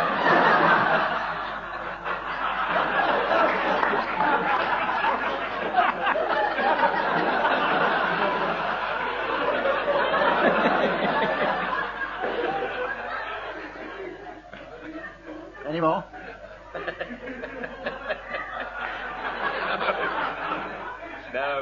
No. Okay. Here's my very favourite music round. Colin Sell's not in it. It's called Pick Up Song. Teams, I want you to sing along to some records which Samantha is about to play on my gramophone. After a few seconds, the music will drop out, and if on its return you're within 3 crotchets of the original, I'll eat my hat. Or I may award points. And what do points mean?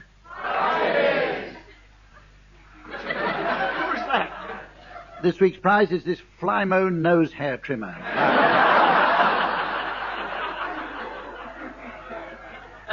Barry, will you sing along with supercalifragilisticexpialidocious?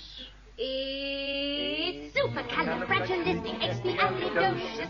Even though the sound of it is something quite atrocious, if you say it loud enough, you'll always so precocious. Supercalifragilisticexpialidocious. Diddle dum diddle dum diddle lie. Diddle dum diddle dum diddle lie. Diddle dum diddle dum diddle lie. Diddle dum diddle dum diddle lie. He travelled all around the world, and everywhere he went, he'd use this word and all would say, there goes a clever gent. When dukes and maharajas pass the time of day with me, I'd say me special word, and then they ask me out to tea. Supercalifragilisticexpialidocious. Willie, will you sing along with I Won't Dance? I won't dance. Don't ask me. I won't dance. Don't ask me. I won't dance. Too slow, Frank. Damn with you. My heart won't let my feet do things that they should do. You know what? You're lovely. Ah, so what? You're lovely. Oh, what you do to me. I'm like an ocean wave that's bumped on the shore. I feel so absolutely stumped on the floor. Now, when you dance, you're charming and you're gentle. When you dance, too slow.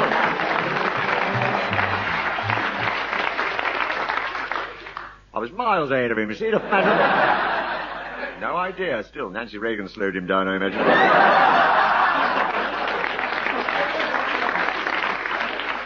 Your turn, Graeme Garden. Now, will you sing along with Stayin' Alive? Sounds all right. Look the other way. We can try to understand. You walk times effect on man. Whether you're a brother or whether you're a mother, you're staying alive. Staying alive. Feel the city breaking and everybody shaking and we're staying alive. Staying alive.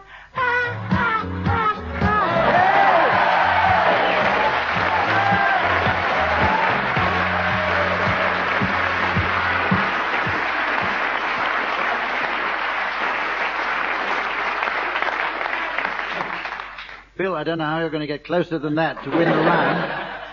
I want you to sing along with Strangers in the Night. Strangers in the night, exchanging glances, wandering in the night. What were the chances we'd be sharing love before the night was through? Take me, Bill. Something in your eyes was so inviting. Something in your smile was so exciting. Something in my heart told me I must have you. Take me now, Bill. Strangers in the night, two lonely people. Two lonely people we were. I told them they shouldn't have picked Frank Sinatra. Now, at this point in the show, I'm going to... hang on, cut that out. Snip, Strangers snip, snip, snip. in the night. Cut that out. What are they doing at the back?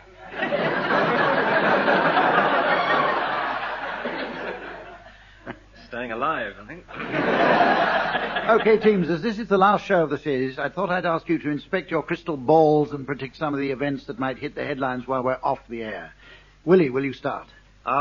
Mrs. Thatcher will return once more in triumph to number 10. And then remember, of course, she doesn't live there anymore.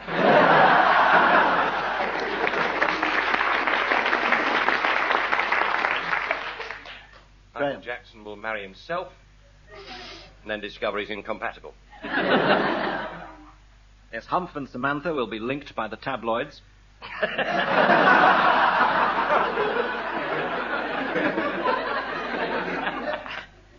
The controversy over those Dead Sea Scrolls, still kept in camera by the experts, will become even more highly charged when it's revealed that one of them has references to Zsa Zsa Gabor. Dan Quayle will be appointed U.S. ambassador to the Bermuda Triangle.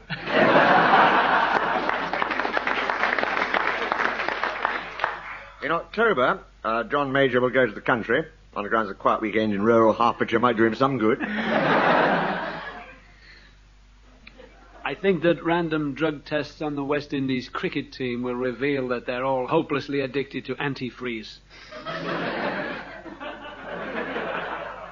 And Madonna's dangerous bosom will receive a reprieve from the Home Secretary and will no longer have to be muzzled in public.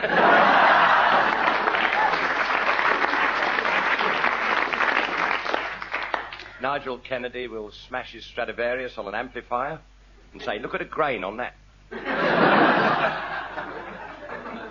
Douglas Hurd will be muzzled and neutered.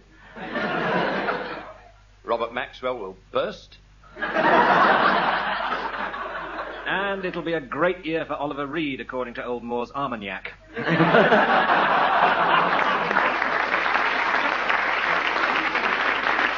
Okay.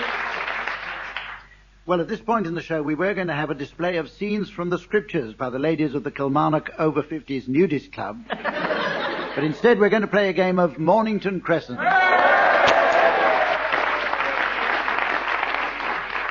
Now, you'll recall that the last time we played this, the whole thing was reduced to a childish display of bad temper and even worse sportsmanship. You all picked on Bill Tidy just because he doesn't understand the rules. I've honestly never seen such behaviour, and I don't wish to see it repeated. Yes. I'm on total impartiality. I was entirely on Bill's side. I mean, Tim didn't know the rules. You were I played actually with the him worst. 17 years. I remember saying afterwards, it was Oh. amazing that you were so rude to him, considering you're on the same side. But, I mean, No, I think I've got it nobody first pays this any time. attention to the chairman. What did you say? Sorry. Well, if there's any trouble at all this time, the guilty person will find himself under arrest and forced to spend the night in a cell.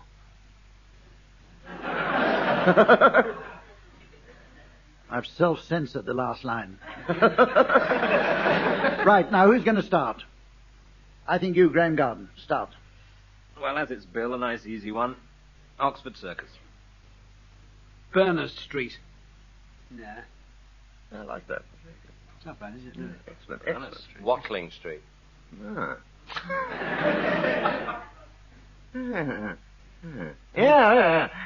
Yes, all right, Euston Road, yeah. No. Oh, damn. No, shut up. Worse than Tim. Willie. Sorry. Fairlop. Pardon? Fairlop. It's an old ploy of his, gets him nowhere. Vauxhall Bridge Road. Swakeleys Road. Greek Street. Cricklewood Broadway. Go for it. Go for it. Go on, go on, go on, go on. Shooter's Hill. Oh, Mornington Crescent. Yep. oh Bill. It's in your class.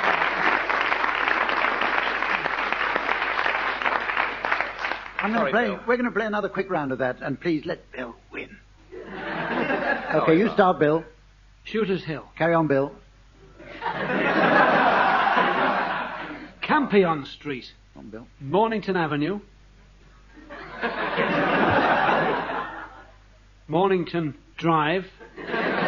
Mornington Crescent. It's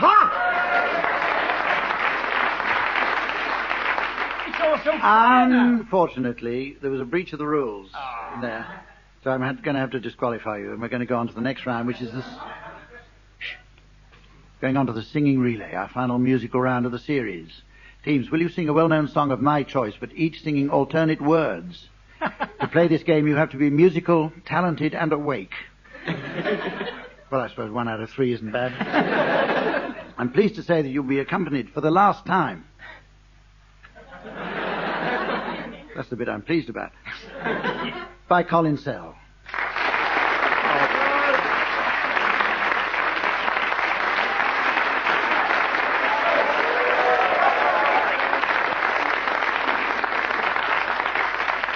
I wish you couldn't do that. Only holds up the show. Bill and Willie, you're going to start. Will you sing alternate words to A, You're Adorable?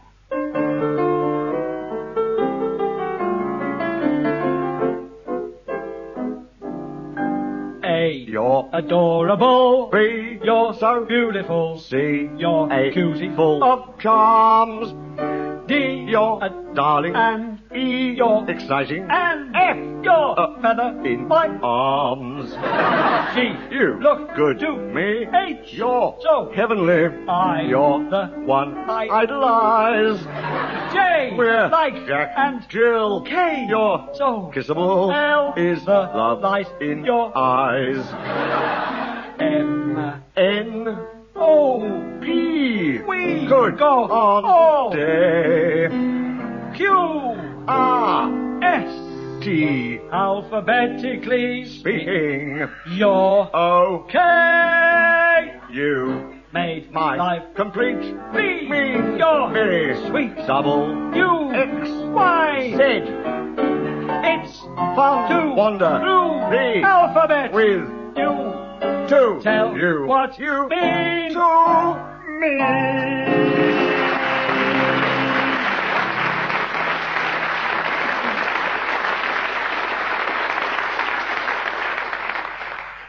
But you sang OK as 2 words. Yes. From the French, OK to the key is where it comes from. As cotton bales passed, they used to say OK, or that's where it came from, because we don't like the look of it. Thank you, en français, of course. Anyway, that's a useless bit of information for you. Graeme and Barry, will you sing... Listen, I hate this.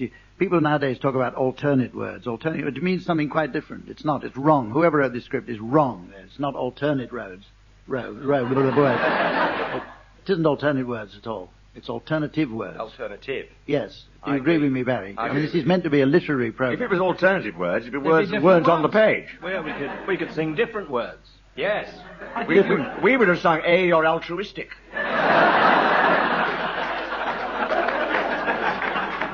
B, you're a bugbear.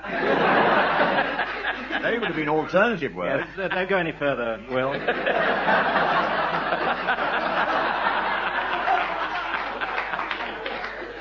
See you for a drink afterwards. Graeme and Barry, will you sing alternate words to boiled beef and carrots?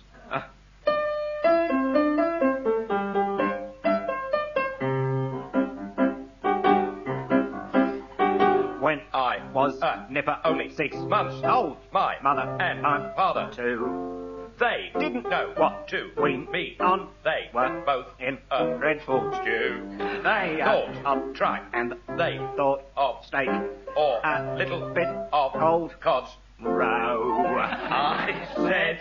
No, I said... I was doing the alternative version. Yes. Said...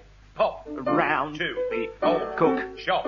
I know what'll make me grow. A boiled beef and carrots. Boiled beef and carrots. That's the stuff for your Derby Kell. Makes you fat and it keeps you well. Don't live like vegetarians on food they give to parrots. From morn till night, blow out your kite on boiled beef and carrots.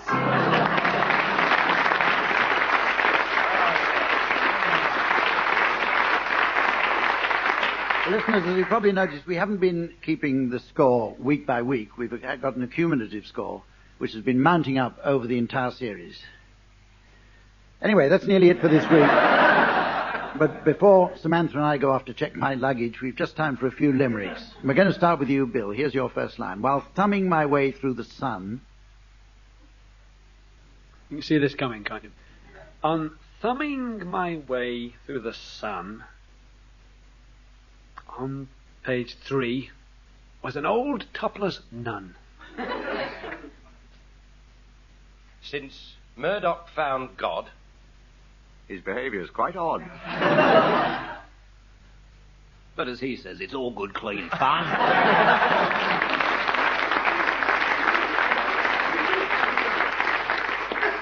Graeme, here's your first line. While reading the Exchange and Mart...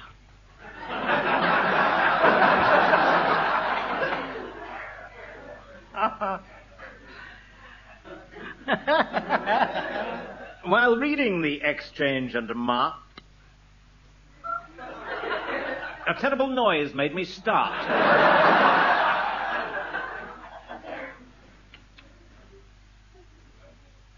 But I didn't worry. it was only Pete Murray.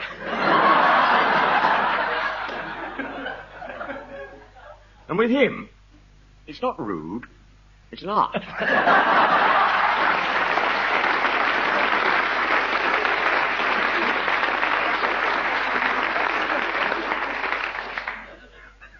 Willie, here's the first line. Here's your first line, Willie. While leafing my way through the Times. While leafing my way through the Times, I read the bizarrest of crimes. It appears in Rangoon.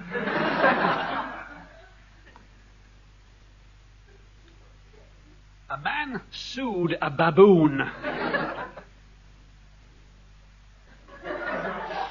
Not funny, but be fair, it rhymes.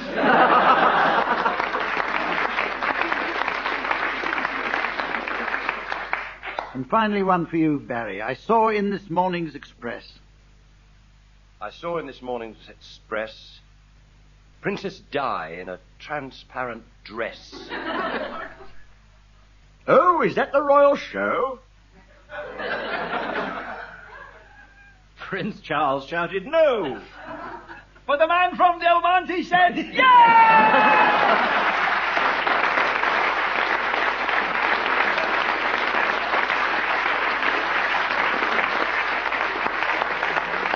And, ladies and gentlemen, the overall winner is Bill Tidy.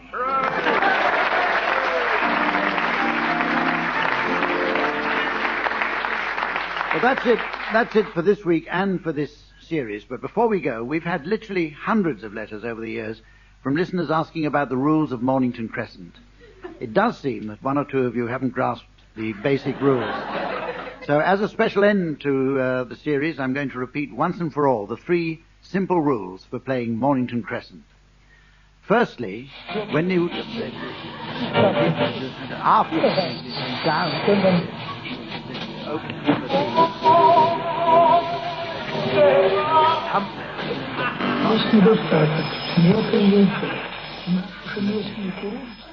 And unless I adjudicate otherwise, he's the winner. And it's as simple as that.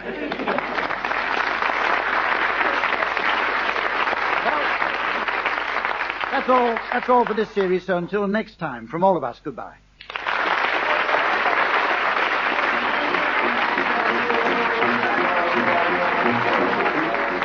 Graeme Garden, Willie Rushton and Bill Tidy were being given Silly Things to Do by Humphrey Lyttelton, with Colin Sell setting some of them to music. The programme was produced by Joan Magnuson.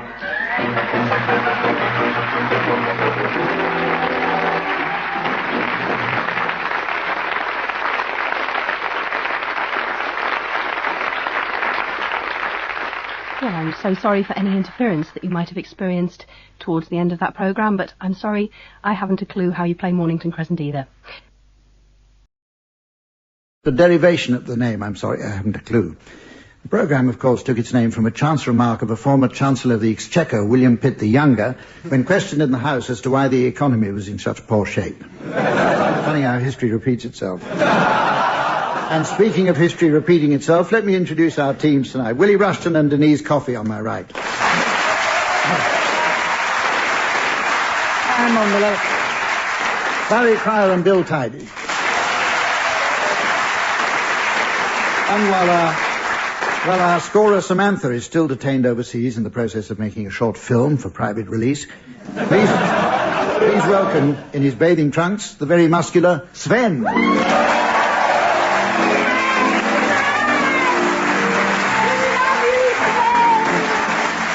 We'll start the show with a game called Crossbreeds. Teams, I want you to cross one person or thing with another to create a strange new hybrid. I'll say that again. A strange new hybrid. Willie, will you start us off, please? Well, if you cross Lord Nelson with John Cole, you get a one-armed pundit. That puts you in the lead. Bill. If you cross Keith Prowse and the Bank of Credit and Commerce, you get nothing.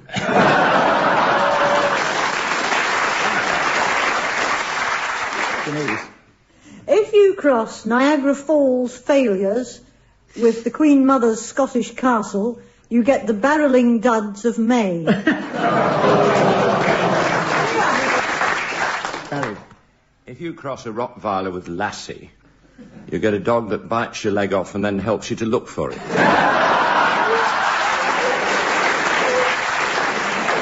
Any more? If you cross... Oh, sorry. That's right. Yes, Willie, you're senior. Thank you. If you cross a judo expert with an Australian marsupial, you get unarmed wombat. If you cross a sheet of glass with the Gaelic language, you get a pain in the arse.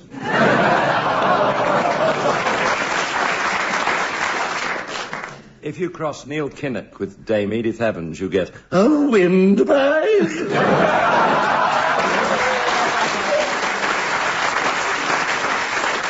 Okay, now, teams, here's a game which calls for supreme mental dexterity and lightning reflexes. while I try and sort out the mix-up, I'd like you teams to play... I'd like you to play antithetical duets. For this game, each team has a song. Team A begin by singing their song until I do this. They've lifted the swing bridge. And then Team B begin by singing their song. When I do this again... They've launched the lifeboat. Team A have to take up their song from exactly where they left off, and so on until the end of the series. Now, Barry and Bill. Which is Team A? Just a small technical point. What? Which is Team A? Who cares? Barry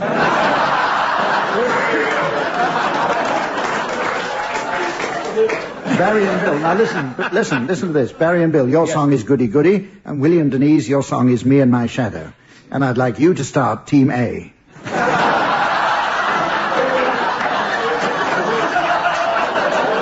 Willie and Denise. All right.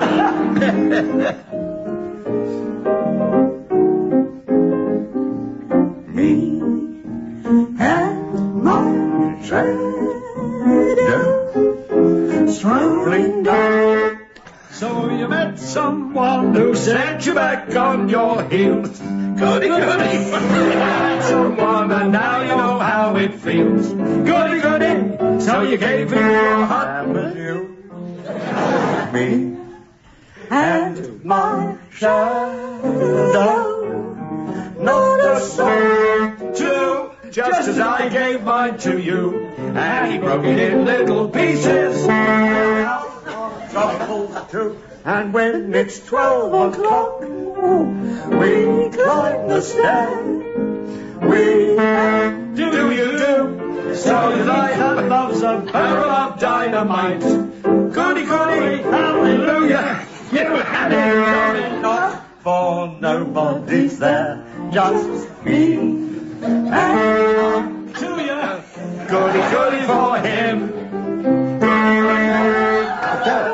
Teams, hold it now. We're going to have a race for the line now. I want you to both sing the last few bars of your songs simultaneously, and Colin Sell will accompany you both. Go.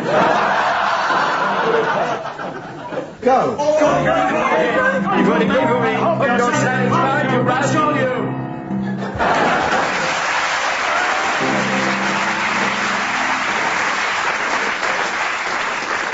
Seems that Colin Sell won that one. Right, teams, we're going now to play a game called Complete Quotes. After considerable research in the sound archives, we've unearthed some rare excerpts of famous people speaking, where for no apparent reason they've each suddenly stopped in mid-sentence. And I'd like you to finish them off, please. Denise, here's your speech. It's by John Major. I've just had the pleasure of opening an addition to a mushroom farm complex in Loxley. Later on this morning, I'm celebrating the opening of a gas supply at Glinton. Tonight, I hope to have the thrill of watching paint dry in the Herring Museum at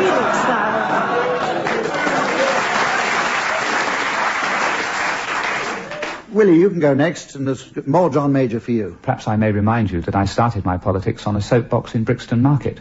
So... Can I interest you in an 84-piece dinner service?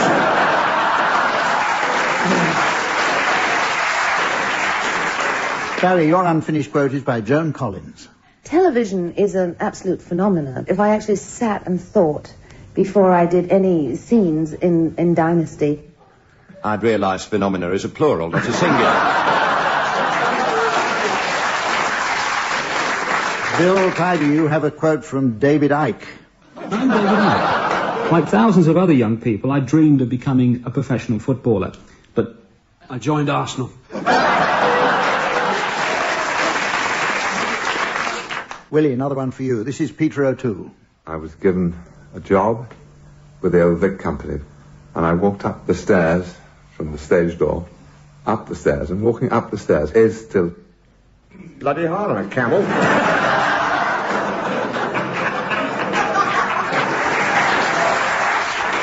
Denise now. Here's Dan Quayle. There are a lot of experiences that I've had that have shaped my adult philosophy, but the one that I keep coming back to time and time again, and it's the advice that my maternal grandmother, Martha Pulliam, who's 97 years old, the advice that she gave me is advice that I've given to a number of children, a number of people. And it's very simple.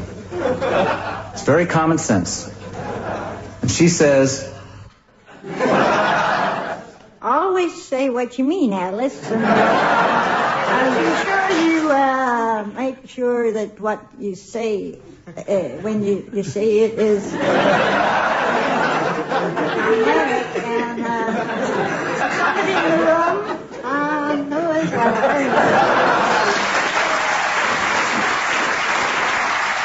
Finally, Barry Cryer. Here's a speech by Prince Philip. I find that I write something which I think is, tremendously deep and well thought out and extremely valuable. And then my spray can runs out.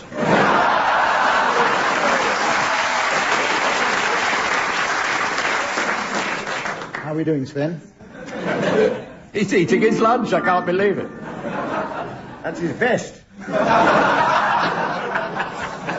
Now we have a very popular and humorous game in which I shall ask team members to sing along individually to a popular disc which I shall play to them on my gramophone. When I turn down my volume knob, I should like them to continue singing. When I turn it up, if they're still in time with the music, I'll award points. And points mean... Prize! A lot of sheep. So our star prize this week is a signed photograph of the Australian chanteuse Danny Minogue, signed by Giles Brandreth. Willie, you're going to start this. Will you sing Come Fly With Me alongside Frank Sinatra? Oh, we'll meet again in song. Come fly with me, let's fly away. If you can use some exotic booze, there's a bar in far Bombay. Come on and fly with me, let's fly away. Hey, odd singer. Come fly with me, let's float down to Peru. In Llama Land, there's a one-man band, and he'll toot his flute for you. Come on, fly with me, let's take off in the blue. Once I get you up there, where the air is rarefied, we'll just fly.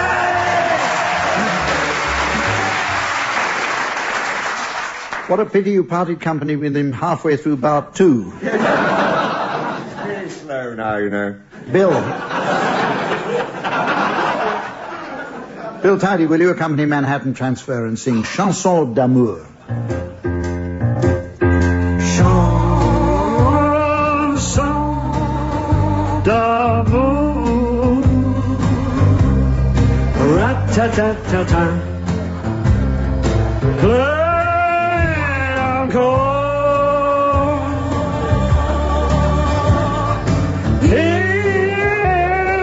In my heart. Rat-ta-ta-ta-ta. More and more. Chanson d'amour. Rat-ta-ta-ta-ta. Je t'adore.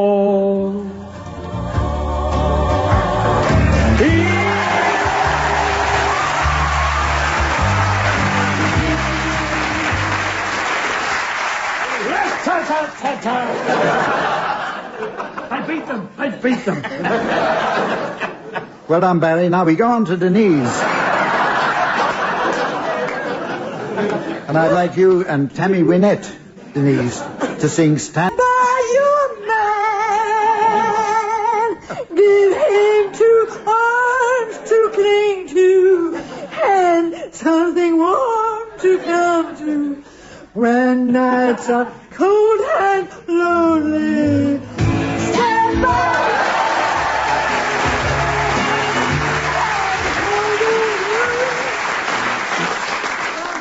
Me and Tammy would just like to thank Sven for his help. Barry, you're going to join Elvis Presley in a rendition of Heartbreak Hotel. Well, since but baby left me. I found a new place to dwell. It's down at the end of Lonely Street at Heartbreak Hotel, where I'll be so lonely. I'll be so lonely. I'll be so lonely I could die. Although it's always crowded, you still can find some room for broken-hearted lovers to cry there in the gloom, and you'll be, oh, make it so lonely, babe. Oh, so lonely they could die. Now the bellhop tears keep flowing, the desk clerk's dressed in black. They've been so long on Lonely Street, they'll never look back, and they'll make it so lonely, baby. Oh, they're so lonely, baby. Oh, they're so lonely.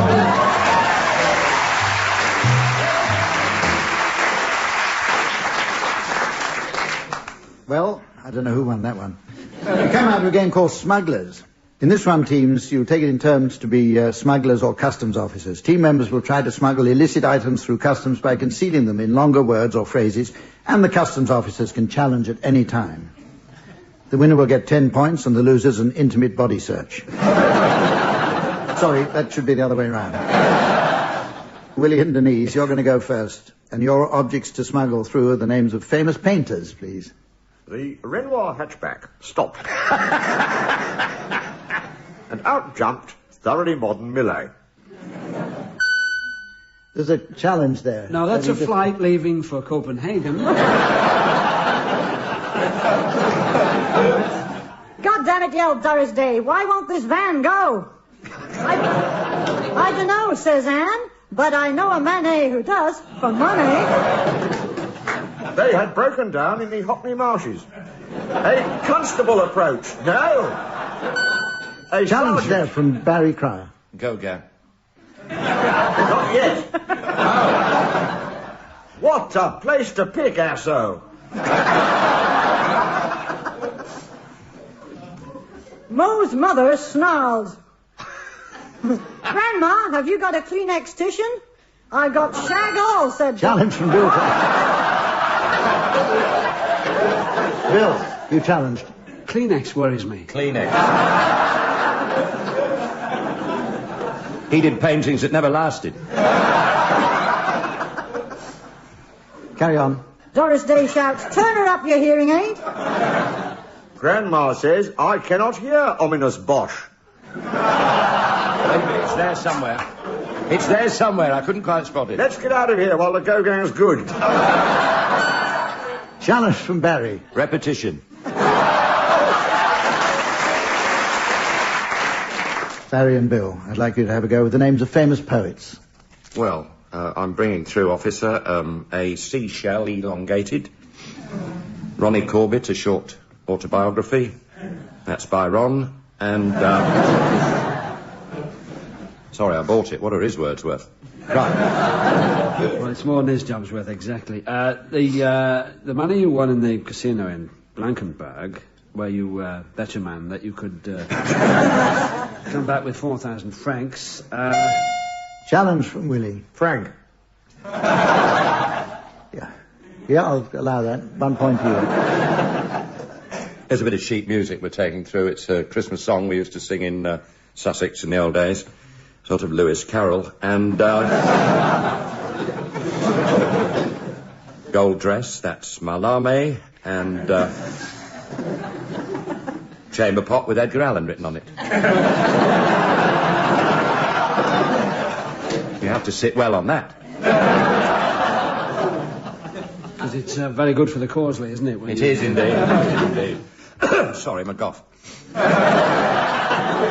Cough at McGonagall? No. No, it's the same. It's a good game, this. Do they have a poetic license for this? Do you concede? What? Only at the weekend. Okay, I'll tell you what. We're going to play a game called Mornington Crescent.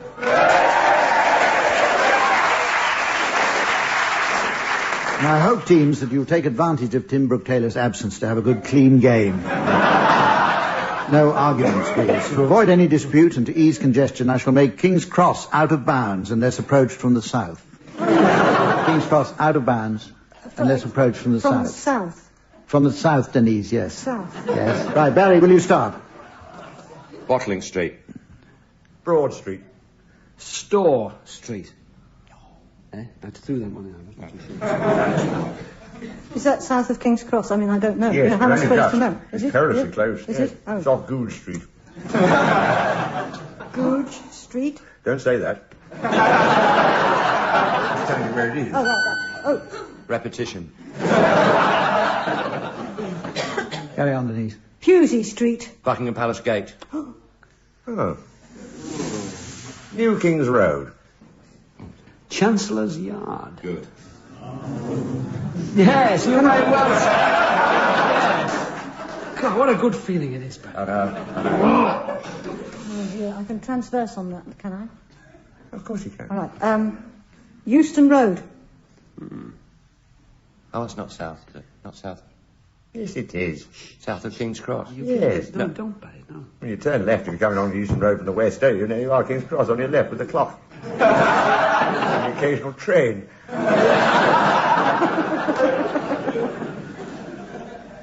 Depends which way you're approaching it. That's what Sven said earlier, wasn't it? At least he's brought his vest up now. Shouldn't have eaten it. Come on. Barry, make a move, make a move. Egton Crescent. Ludgate Hill. Oh. Tulse Hill. Oh, Mornington Crescent.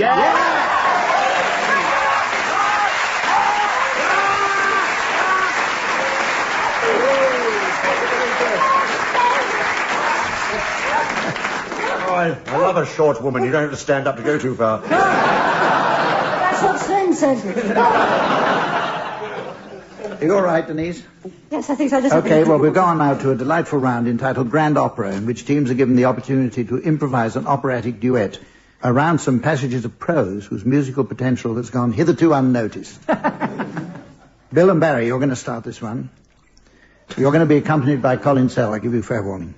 I'd like you to sing to Mrs. Beaton's own recipe for cream horns.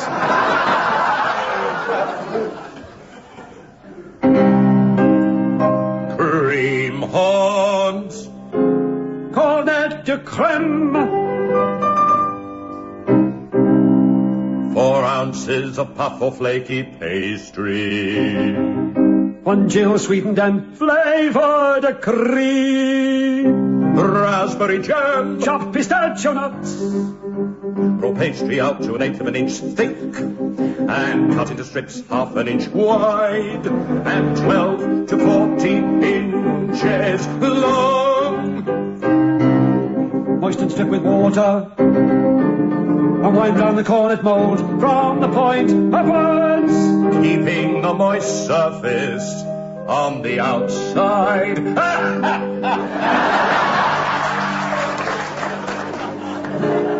Finish overlap on underside of tin and trim neatly. Allow to stand for 1 hour. Place horns on baking sheet. I will. Brush over with egg and milk. And place in a hot oven 4 to 5 Fahrenheit. Gas mark 7. Until nicely browned. Remove tins and return hot to oven to dry for a few minutes. And cool, place a little jam in each horn. Pipe a rosette of cream on top, and sprinkle both with nuts. Sprinkle with nuts. Sprinkle with nuts. Sprinkle with nuts.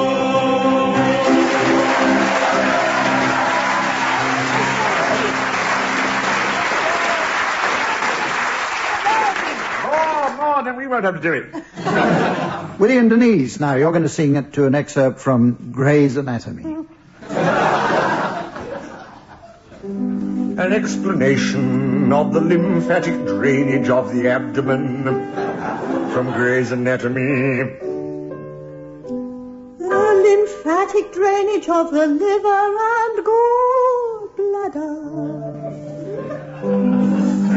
collecting vessels from the liver are divisible into two main groups, superficial and The superficial lymph vessels of the liver run in the substance. Thank you, it's a difficult word to say. And areola. Thank you very much. Tissue over the whole surface of the organ. They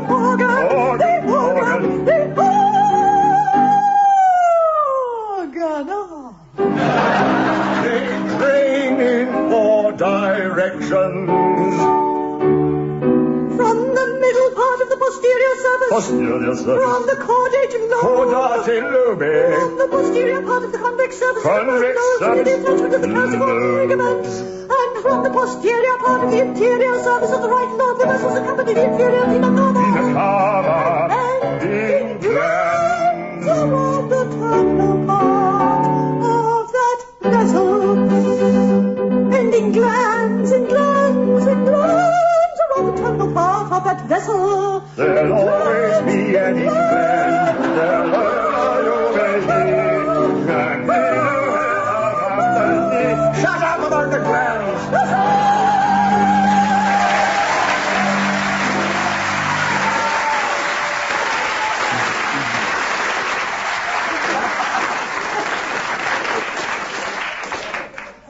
19, with all to play for, we come to the round of limericks. Sven has to leave us now to join the Chippendales. Why, are they coming apart? So here, Denise, your first line is, at the Commons with newsman John Cole. I inquired if he sang rock and roll. He bridled a smidgen. As he fondled a pigeon.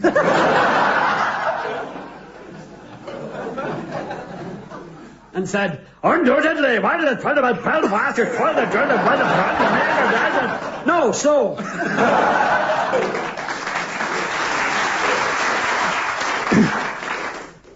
Barry, your first line is, when travelling abroad with Kate Adie. Travelling abroad with Kate Adie, she told me her background was shady. She said, I'm the love child of the late Oscar Wilde. And someone called Bosie O'Grady.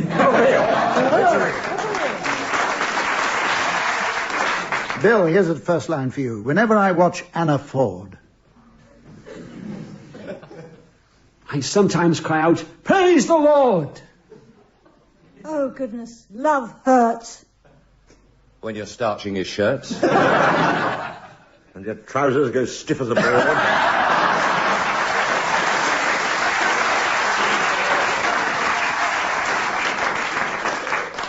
Willie, your first line is, while out with Sir Alistair Burnett. While out with Sir Alistair Burnett, I shouted, stand back, I'm a vet!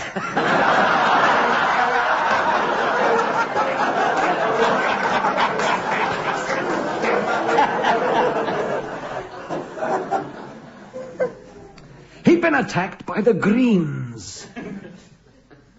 I cried, quick nurse, the screens. And deftly removed a courgette.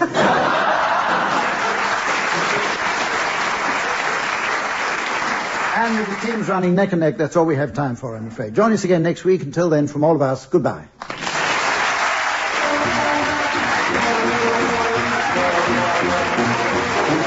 Larry Trier, Denise Coffey, Willie Rushton and Bill Tidy were being given Silly Things to Do by Humphrey Lyttelton, with Colin Sells setting some of them to music. The programme was produced by John Naismith.